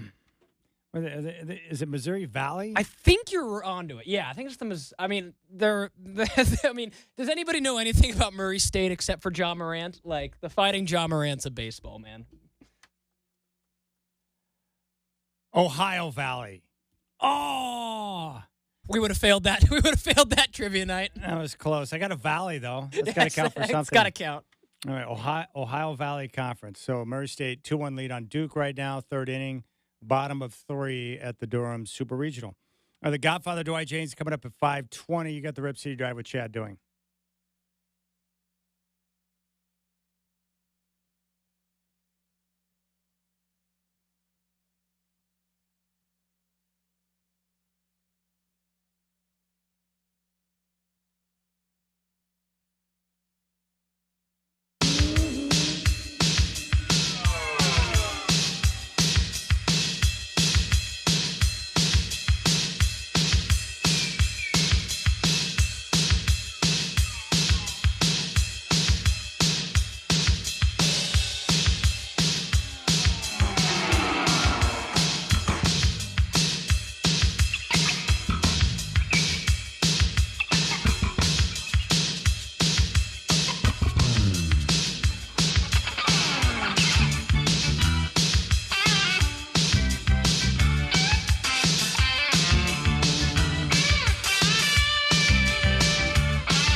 How about them Beavers? Keljo comes set. Nelly's 3-2 pitch taken. Strike three called. The Beavers return to Omaha. Yeah, the Beavers get it done. They take out Florida State in the Super Regional down in Corvallis, and they're headed back to the College World Series. The schedule's not set yet. One more ticket to be punched. Duke and Murray State are playing right now on ESPN, bottom of the third at the Durham Super Regional, and the score is tied at 2. The Thunder evened up the NBA Finals last night with a big win over the Pacers. They now go to Indianapolis. Game 3 Wednesday, 5:30 tip on ABC. The Thunder are a 5.5-point favorite. The U.S. Open will start Thursday from Oakmont Country Club in Pittsburgh. Scotty Scheffler is the betting favorite and the largest one in 16 years. Caitlin Clark will miss tomorrow's game against Atlanta, but close to returning from the strained quad.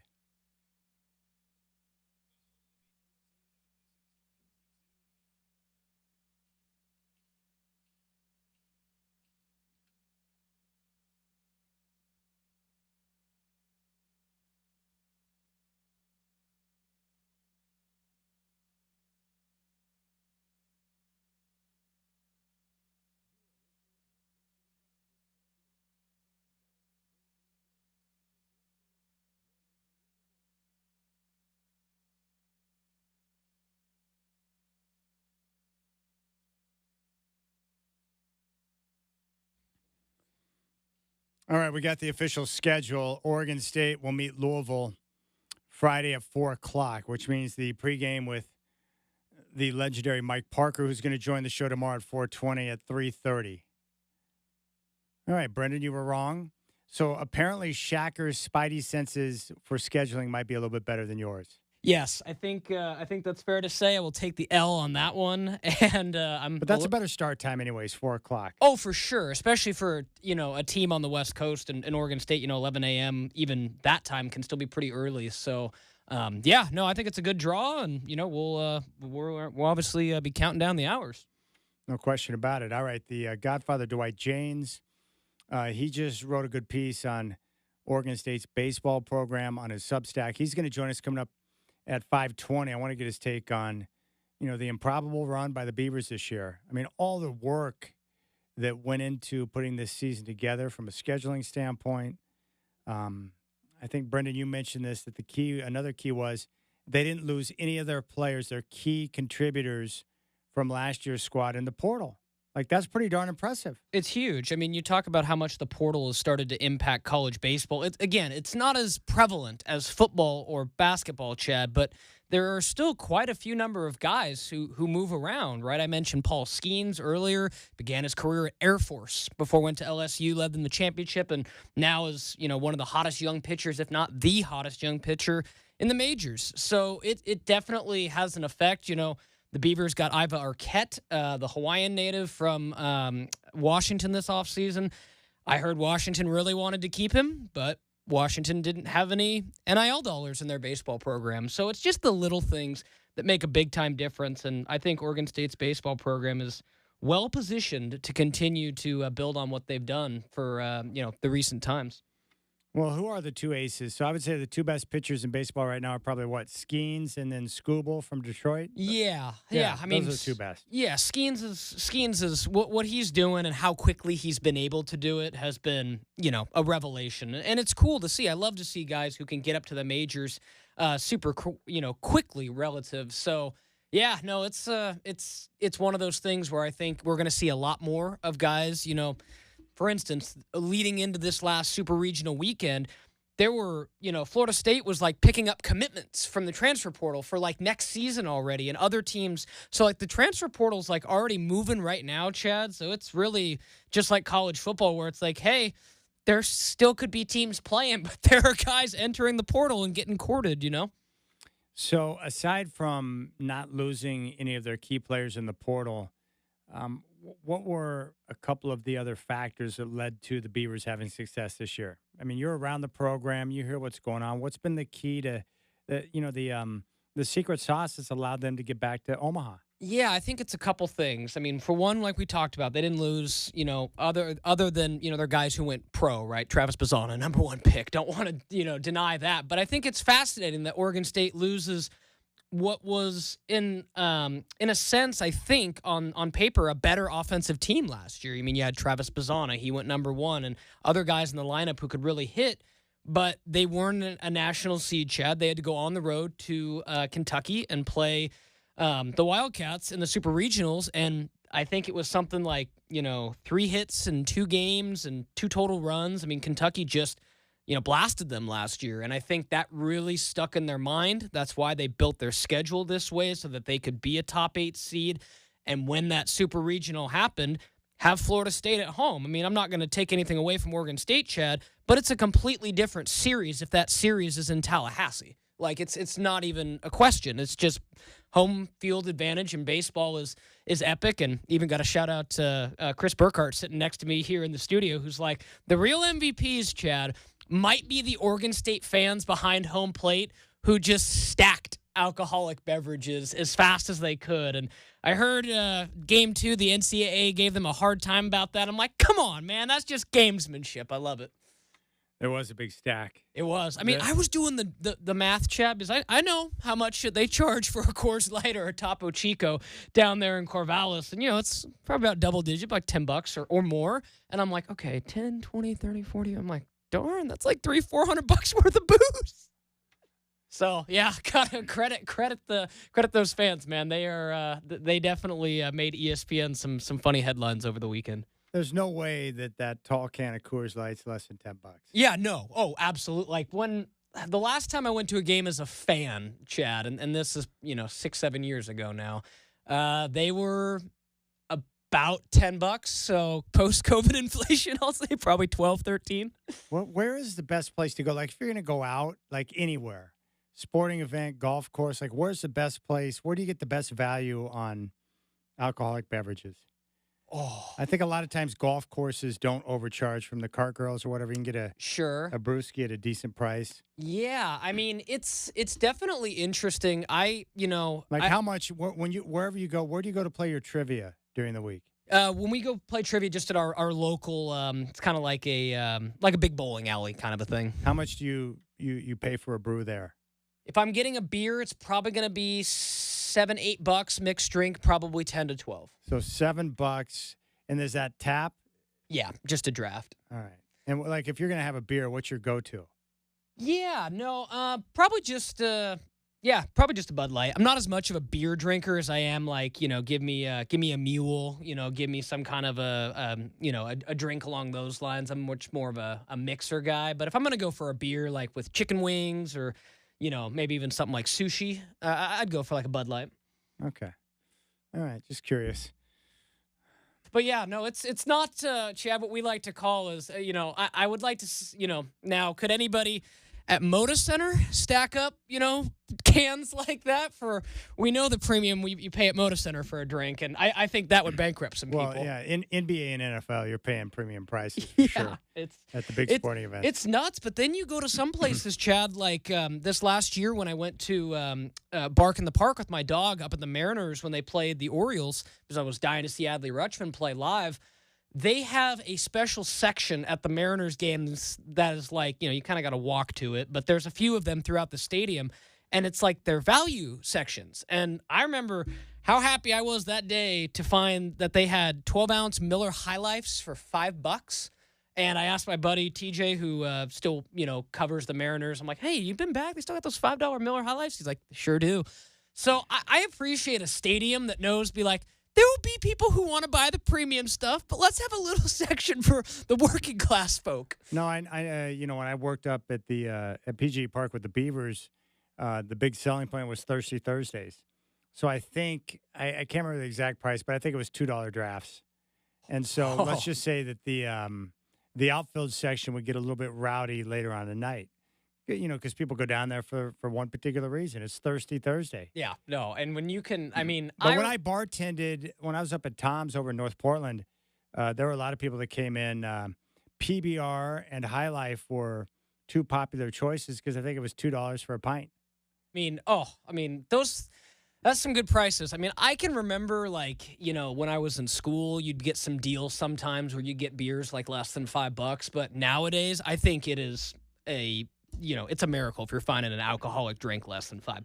Whether that's the question. Is I wonder what High Life go. High Life is not a that's not top tier. Let's just put it that way. no, for sure. I wonder what a pint of High Life goes for now around town, or PBR. Do people still drink PBR? Oh yeah, no, yeah, PBR is still pop. I mean, it's popular, Chad, because like at the end of the day, some of those it's a less expensive beer. Yeah, like some of those drinks are always going to be like PBR is going to have a hard time ever shaking. Like you guys are not the bottom shelf, but you're like kind of above the bottom shelf for beer. Coors Light, Bud Light, as much as I like them, I joke it's Rocky Mountain water, man. You're drinking a lot of water in those light beers. So I think if you're going to go for a beer, and it's not my favorite, but my buddy is super into them, it's like if you want your bang for your buck, you got to go for those IPAs and those things that have all the hops and the flavors and the taste. It's not my jam, but I totally see like the getting your money's worth for a beer compared to just like, a Coors Light or something, Yeah, I can't remember. I want to say if you went, more on the top shelf, like I think Patron was probably somewhere between $8 to $10 a shot. Yeah, Patron's good. And, Grey Goose, certain vodkas were a little more expensive. But, bars are no different than a lot of places. Like most people, when they came in, they would drink the same thing every time they came in. Well, and location matters. I mean, it's for instance, Chad, like if I go see like my sister and my brother-in-law up in Longview and go out and, hit up some of the Longview. You're going to pay cheaper prices. Oh, 100% compared to like, I just got back from Vegas in the last 3 weeks. Only place where you're going to go by the pool and it's like, oh yeah, I'll take one of those cool little 12-ounce, pina coladas. Oh, okay, $35. Oh, yeah, fantastic. Yeah, location. So it's highway robbery in some places, man. Yeah, it's true. Yeah, location matters. See, that's where I think you've worked out Vegas smart, Chad. You like to go down to that area, but you stay away from the Strip and all that expensive cost. You got your buddy, and that might be the way to do Vegas, man. No, the only thing it's the best. I love. Yeah, here's what I've learned about Vegas. Having my best friend live down there for years, is that when I go down, all I have to pay for is my flight, and typically I can get, airfare to Vegas and back for, $200. Yeah, Alaska Southwest, they got great options. So I fly down, and then he either picks me up at the airport or I Uber over to his crib. But what I like is he lives on the south end of town, and so we've found local restaurants or places where we like to go hang out, and we never go on the Strip. The only time we've ever gone on the Strip is when there's like a concert that I'm going down for, it's at one of the casinos, so we'll hit their amphitheater and go watch a show. But outside of that, we just avoid it. But, I've been up there to the area around Mount Charleston, great place to hike and stuff. There's a lot of great local restaurants that are way off the Strip. I've gone down to check out other sporting events. There's just a lot. It offers, I think what happens is that when people think Vegas, they just think Strip. But I'm telling you that living down there, or if you do live down there, the area offers so much more than just that. And most of the locals who live down there never venture into the Strip anyways, unless they've got, family in town or people who aren't familiar with the area and they want to go check things out. Oh yeah, no, I agree with you. One of the only times in Vegas where I just went in, me and my buddy spent one day on the Strip, then we spent a couple other days like checking out Lake Mead and stuff. It's pretty down there, Chad. I like it. Yeah, Lake Mead. Yeah, the whole area. It's nice. But I'm also a fan of climates that offer sunshine throughout the course of the year too. Vegas, you get a couple cold, I think maybe November. Like when I went there for Oregon State's bowl game, like it was cold. So I'll say maybe November, December, January, probably 3 months of not ideal weather and 9 months of good weather. Yeah. My man Larry Mathis just reminded me, I'd forgotten about this. I think his name on the show when the movie was Daryl. The Soul Glow character on Coming to America, the actor, his real name is Eric LaSalle, who was also on ER. And you're right, Eric LaSalle. I'd forgotten that. Soul Glow. All right, when we come back, the Godfather Dwight James will join us, and we'll focus in on the Oregon State Beavers' trip to the World Series, which is remarkable. We'll get his take on how they're able to make that happen. I appreciate your time. You got the Rip City Drive. Mike Parker will join us tomorrow at 4:20.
Yeah, I better let this song play just a little bit because I know the Godfather's a big fan, as I am.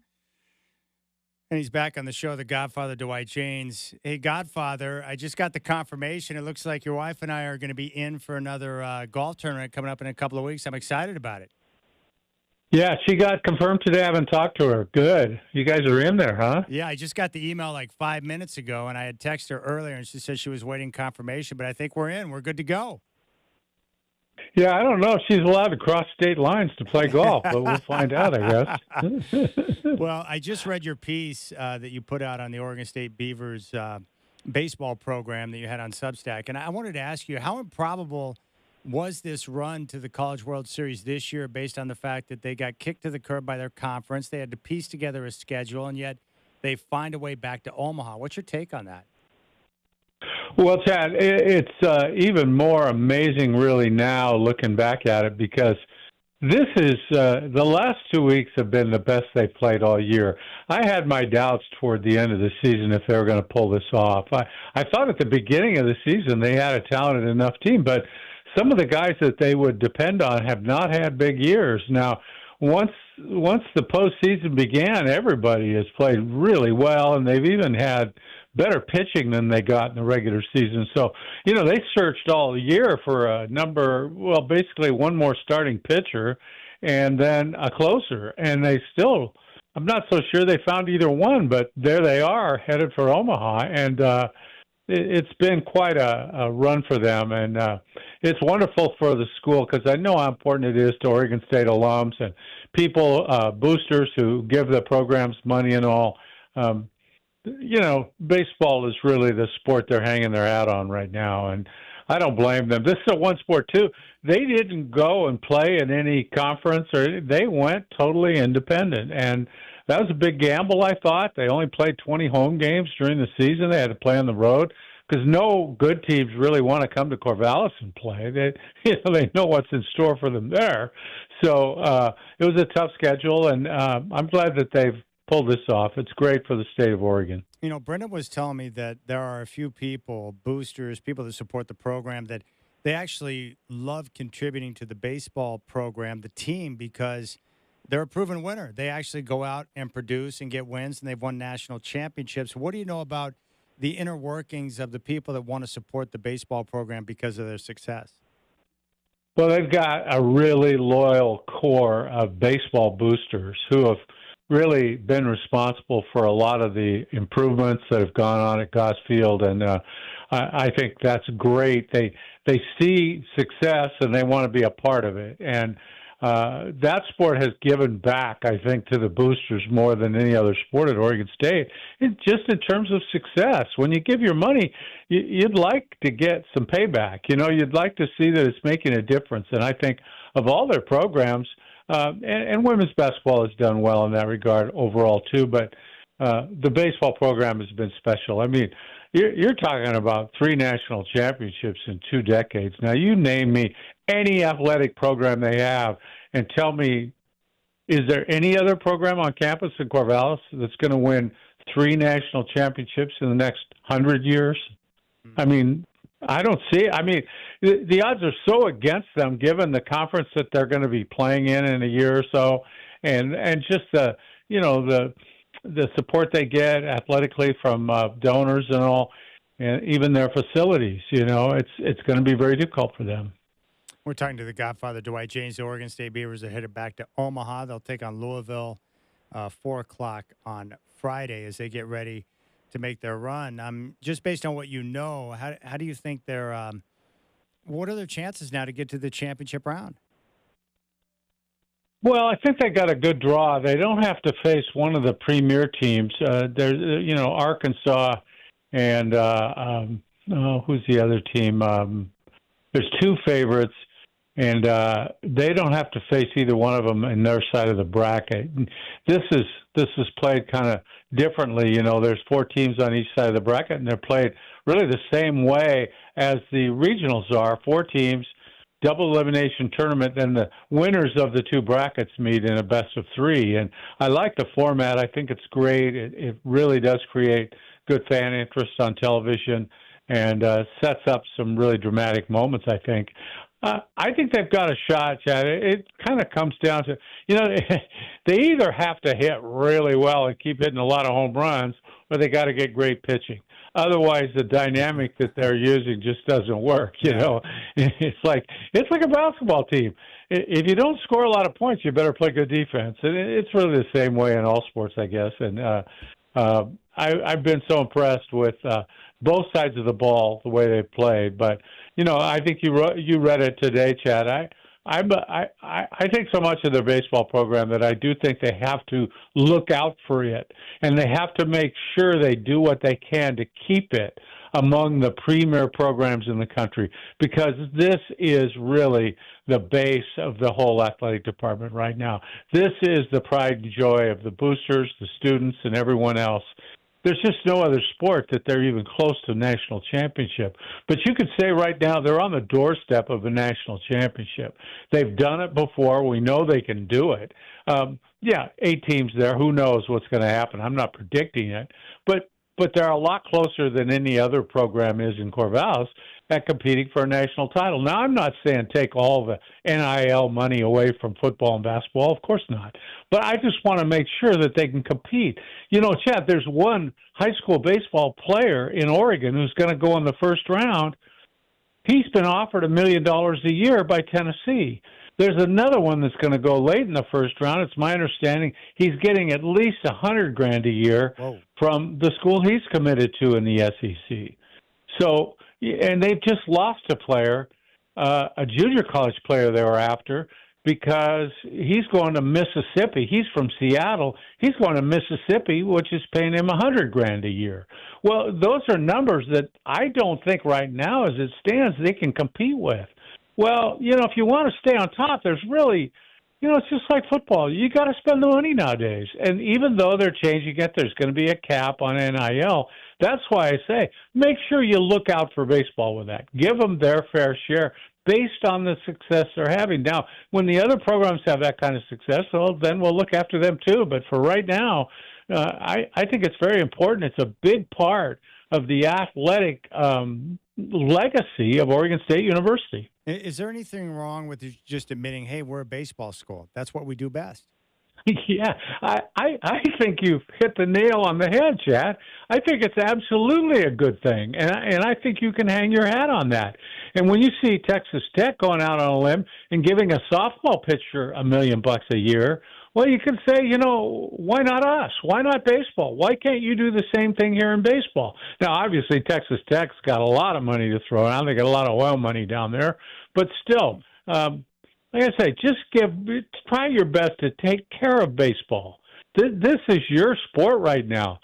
On the West Coast, Oregon State owns baseball.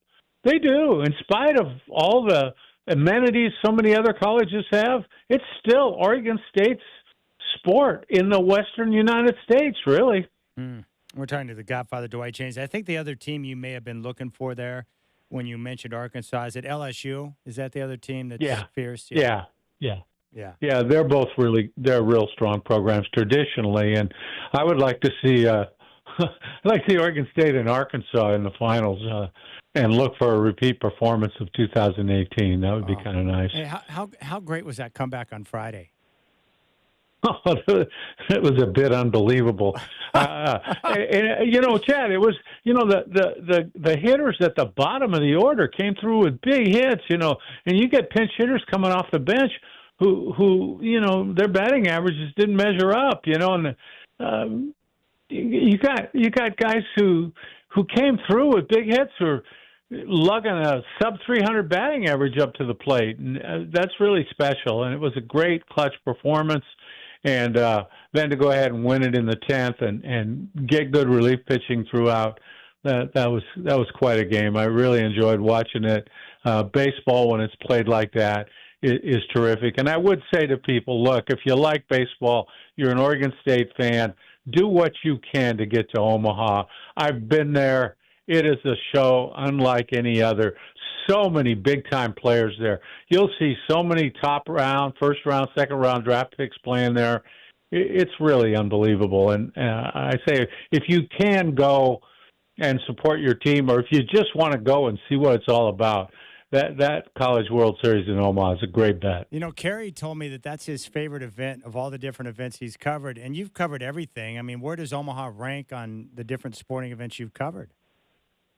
Well, you know, Chad, it's in the top 5, I would say. You know, I've been fortunate. I was thinking about that today. I'm kind of the Forrest Gump of sports columnists. I've seen, you know, I was there in Toronto when Joe Carter hit the home run you in were the at that bottom of the ninth. Oh, yeah, my gosh. I was there. How was that? Unbelievable. Well, I didn't, you know, he victimized Mitch Williams from Westland, and I didn't like that because Mitch was so great after the game, standing up to every question, and he allowed that home run. But I was there. I was at the Tyson Holyfield fight when Tyson bit his ear off. You know, I've been lucky to go to a lot of things. The best thing emotionally that I ever saw, the most emotion in an arena, was Cal Ripken breaking Lou Gehrig's record. I was in Baltimore for that at Camden Yards. That was a great moment.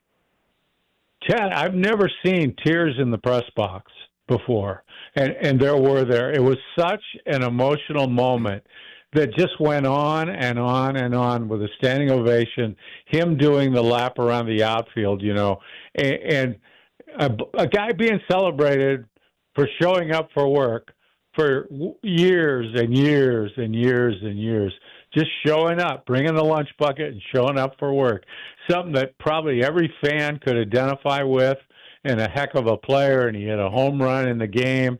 It was just an unbelievable, and I had my son with me. He made that trip. Didn't he have to buy his way in? Didn't he get a scalp ticket to get into the game?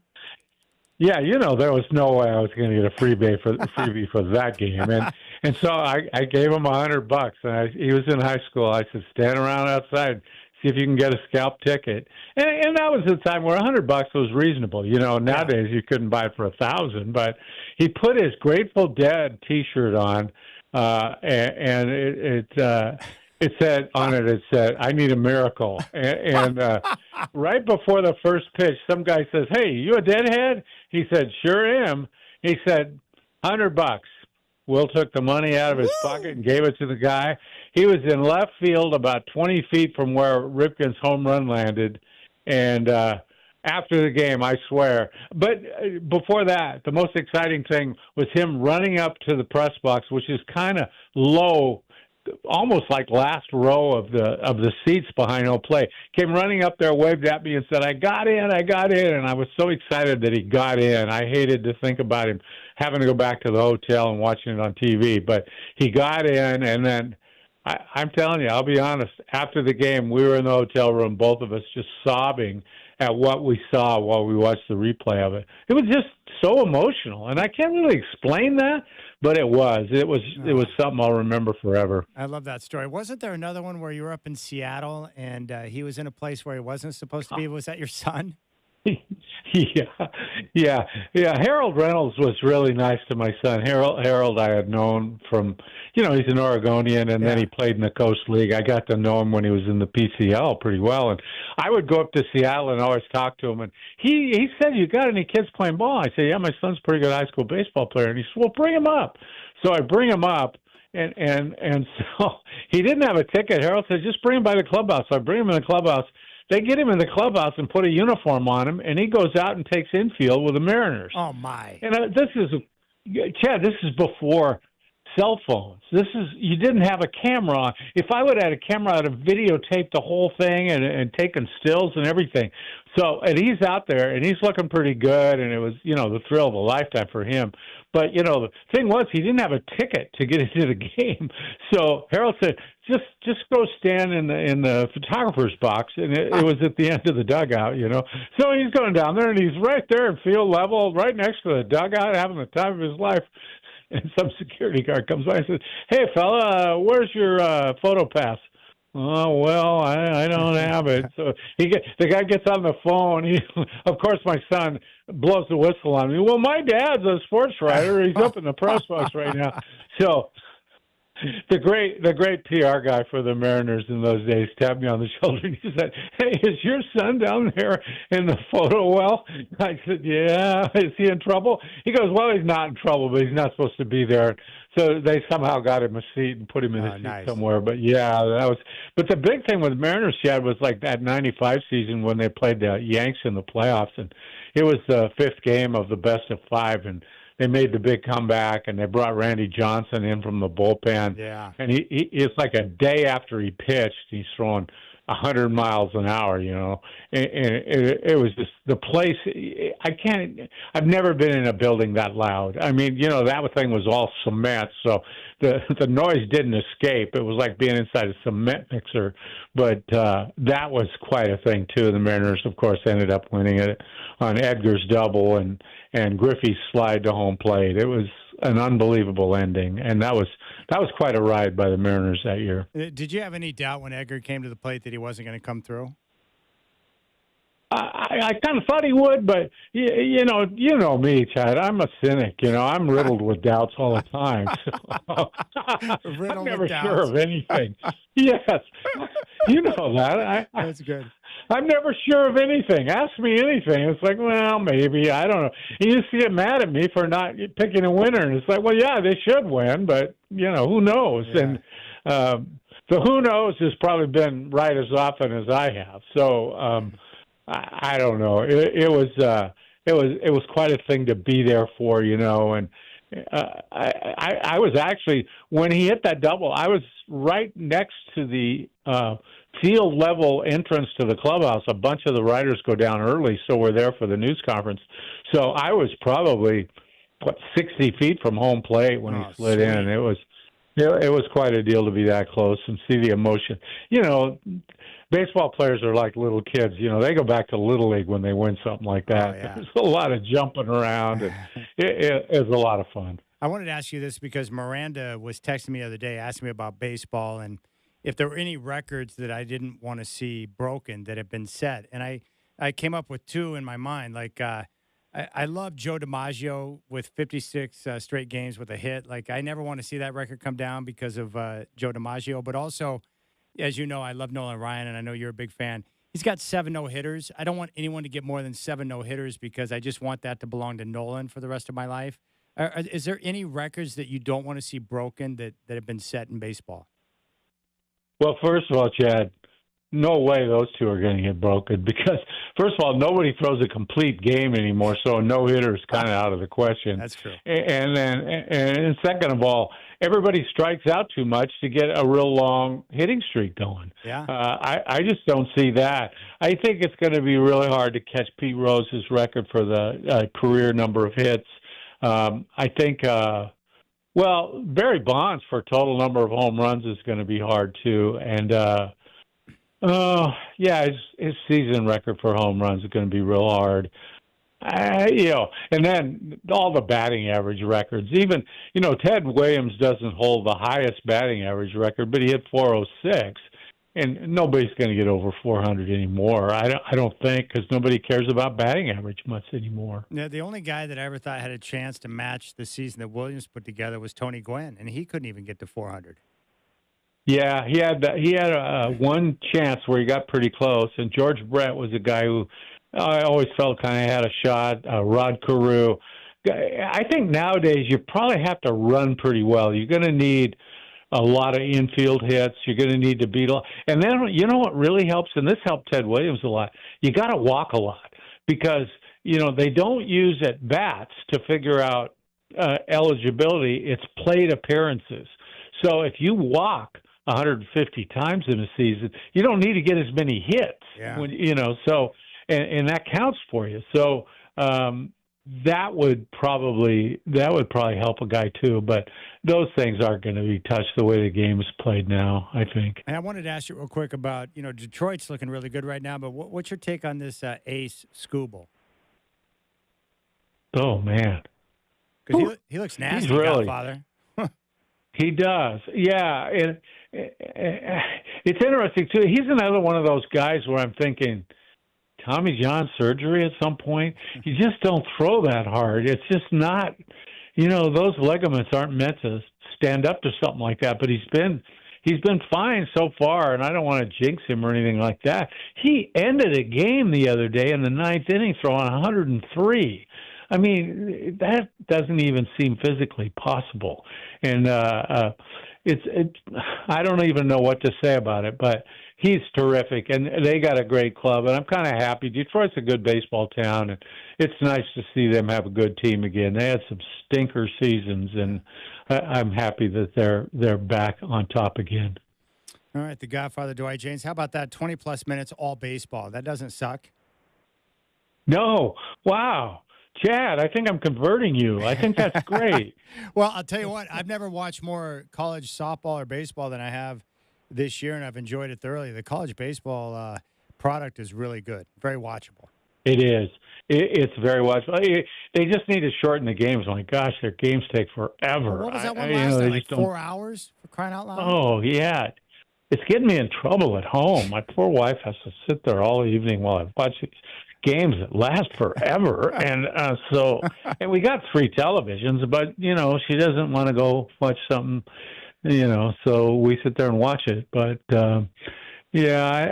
I don't know, Chad. I'm getting ready to watch the Stanley Cup now, so I'm switching off of baseball for a little while. You were in L.A., right? Did you see the Dodgers again? I did. 4 games. I saw them get swept by the Angels, and I saw them lose the first game of a 3-game set against the Diamondbacks. The first time they've dropped 4 straight at home since 2018, and I was there to take in all of it. Garbage. Hey, it's doing jinx. That's it is. Good. That's good to know. But it was pretty cool. I saw Kershaw's debut, and I was sitting down in places where I should not be allowed to sit. But James Worthy walked by wearing a Dodger jersey with the 42 on the back, which I thought was pretty fitting. He was fist-bumping people. Matt Stafford came in wearing a Kershaw jersey because he went to high school with a Kersh.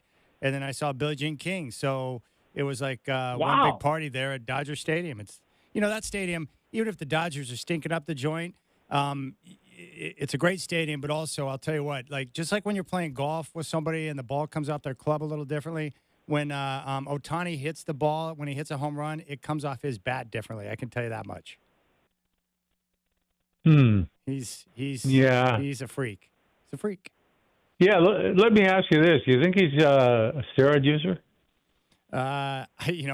Like I've told you before about steroid users, I don't know who uses and who doesn't, but I'm not as quick to just automatically put someone in the doesn't use category. Let's just put it that way. There you go. See, we're in the same camp on that. Yeah. I just think because the guy's a nice guy and he talks to the media, that means he's never used steroids. Hey, Godfather, Griffey would never do that. Griffey was a nice guy. He would never use. Yeah.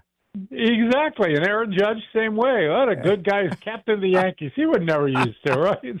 But you know what I mean. That's the way everybody talks. Yeah, and by the way, it's not right. I'm not sure why Dave Roberts is continuing to roll Michael Conforto out there, but it's like, I guess, do managers take on like special projects like their sons that they want to try and work out of a slump? But man, Conforto, it's brutal to watch with runners in scoring position. Brutal. Yeah, part of it, too, is, front office pressure. We went out and got this guy. We don't want to look terrible by having to release him right away, so let's just keep playing him, hoping that he comes out of it, Oh, it's rough. It's a rough watch. But, Godfather, you're the best, man. I appreciate you coming on, and we'll see if Oregon State can finish this off. Yeah, always a pleasure, Chad. There you go. There's the Godfather. All right, Miranda, you just heard it. 25 straight minutes of all baseball talk. I hope you enjoyed that. It was awesome. All right, we'll keep things rolling. You got the Rip City Drive on your home of the Blazers, 620 Rip City Radio.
All right. My man Chris Burkhardt is here, and I'm glad because I still feel like I'm getting reacquainted after missing a couple of weeks of work.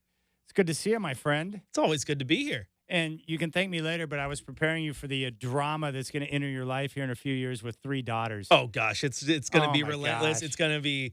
I'm going to look like a guy who went 10 rounds with Ali when it's all said and done. The good news is you told me that your wife is anti-drama. Oh yeah, she tries to avoid it. She doesn't like it. Nice. If you bring it, she'll avoid you. So hopefully she'll get the kids to be that way too. That's great, man. Boy, the NBA Finals, I have no idea how it's evened up at 1 game apiece because the Thunder have essentially dominated like 7.5 of the 8 quarters that have been played. The weird part about Game 1 is that they forced like 1 billion turnovers, but only, I think, converted those turnovers into like 11 points.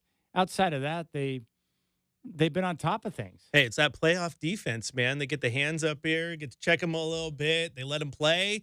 It's playing right into the Thunder's hand. All right, what do you got coming up on courtside? Oh, we're going to talk about the Pacers Thunder. We're going to talk about the NBA putting the Larry O'Brien trophy back on the court in the most meaningless way possible. So dumb. You cowards. How can they screw it up like that? They take one of the best things of the finals and jack it up. How can you have your NBA finals up there and look at the screen and not know it's the championship? Terrible marketing. Yeah, what do you see when you look at the Super Bowl? A picture of the Vince Lombardi trophy. Yeah, the logo. Yeah. World Series, special World Series logos for everyone, and you see it front and center behind home plate painted. Come on, it's dumb. All right, Courtside Mondays with Chris Burkhardt's coming up next. I will talk to you tomorrow. Mike Parker will join me at 4:20 on the Rip City Drive.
afternoon, Rip City. Welcome into Courtside Monday. Chris Burkhart here with you. Hope you're enjoying this absolutely beautiful June afternoon. I mean, is it are we technically in summer, Brendan? When was the official start? I think it's the 15th. Okay, I say I know we're close. It feels like it though. Whatever the summer solstice is, all that weird it is sun, hot. moon stuff. It is hot out there. The temperature, if you type in on the old weather app, says 96. My car said 105. It was parked in the sun, though, so you know how that gets inflated. Regardless, it is absolutely beautiful out there, so I hope you're enjoying it the best you can, staying cool, having some fun. Big shout-out to Chad Dewing, too. Before he left, Brendan, he's like, hey, Burkhart, you need a protein snack? And I said, yeah. And he gave me this little cinnamon roll protein thing. 20 grams of protein, 5 net carbs. Tastes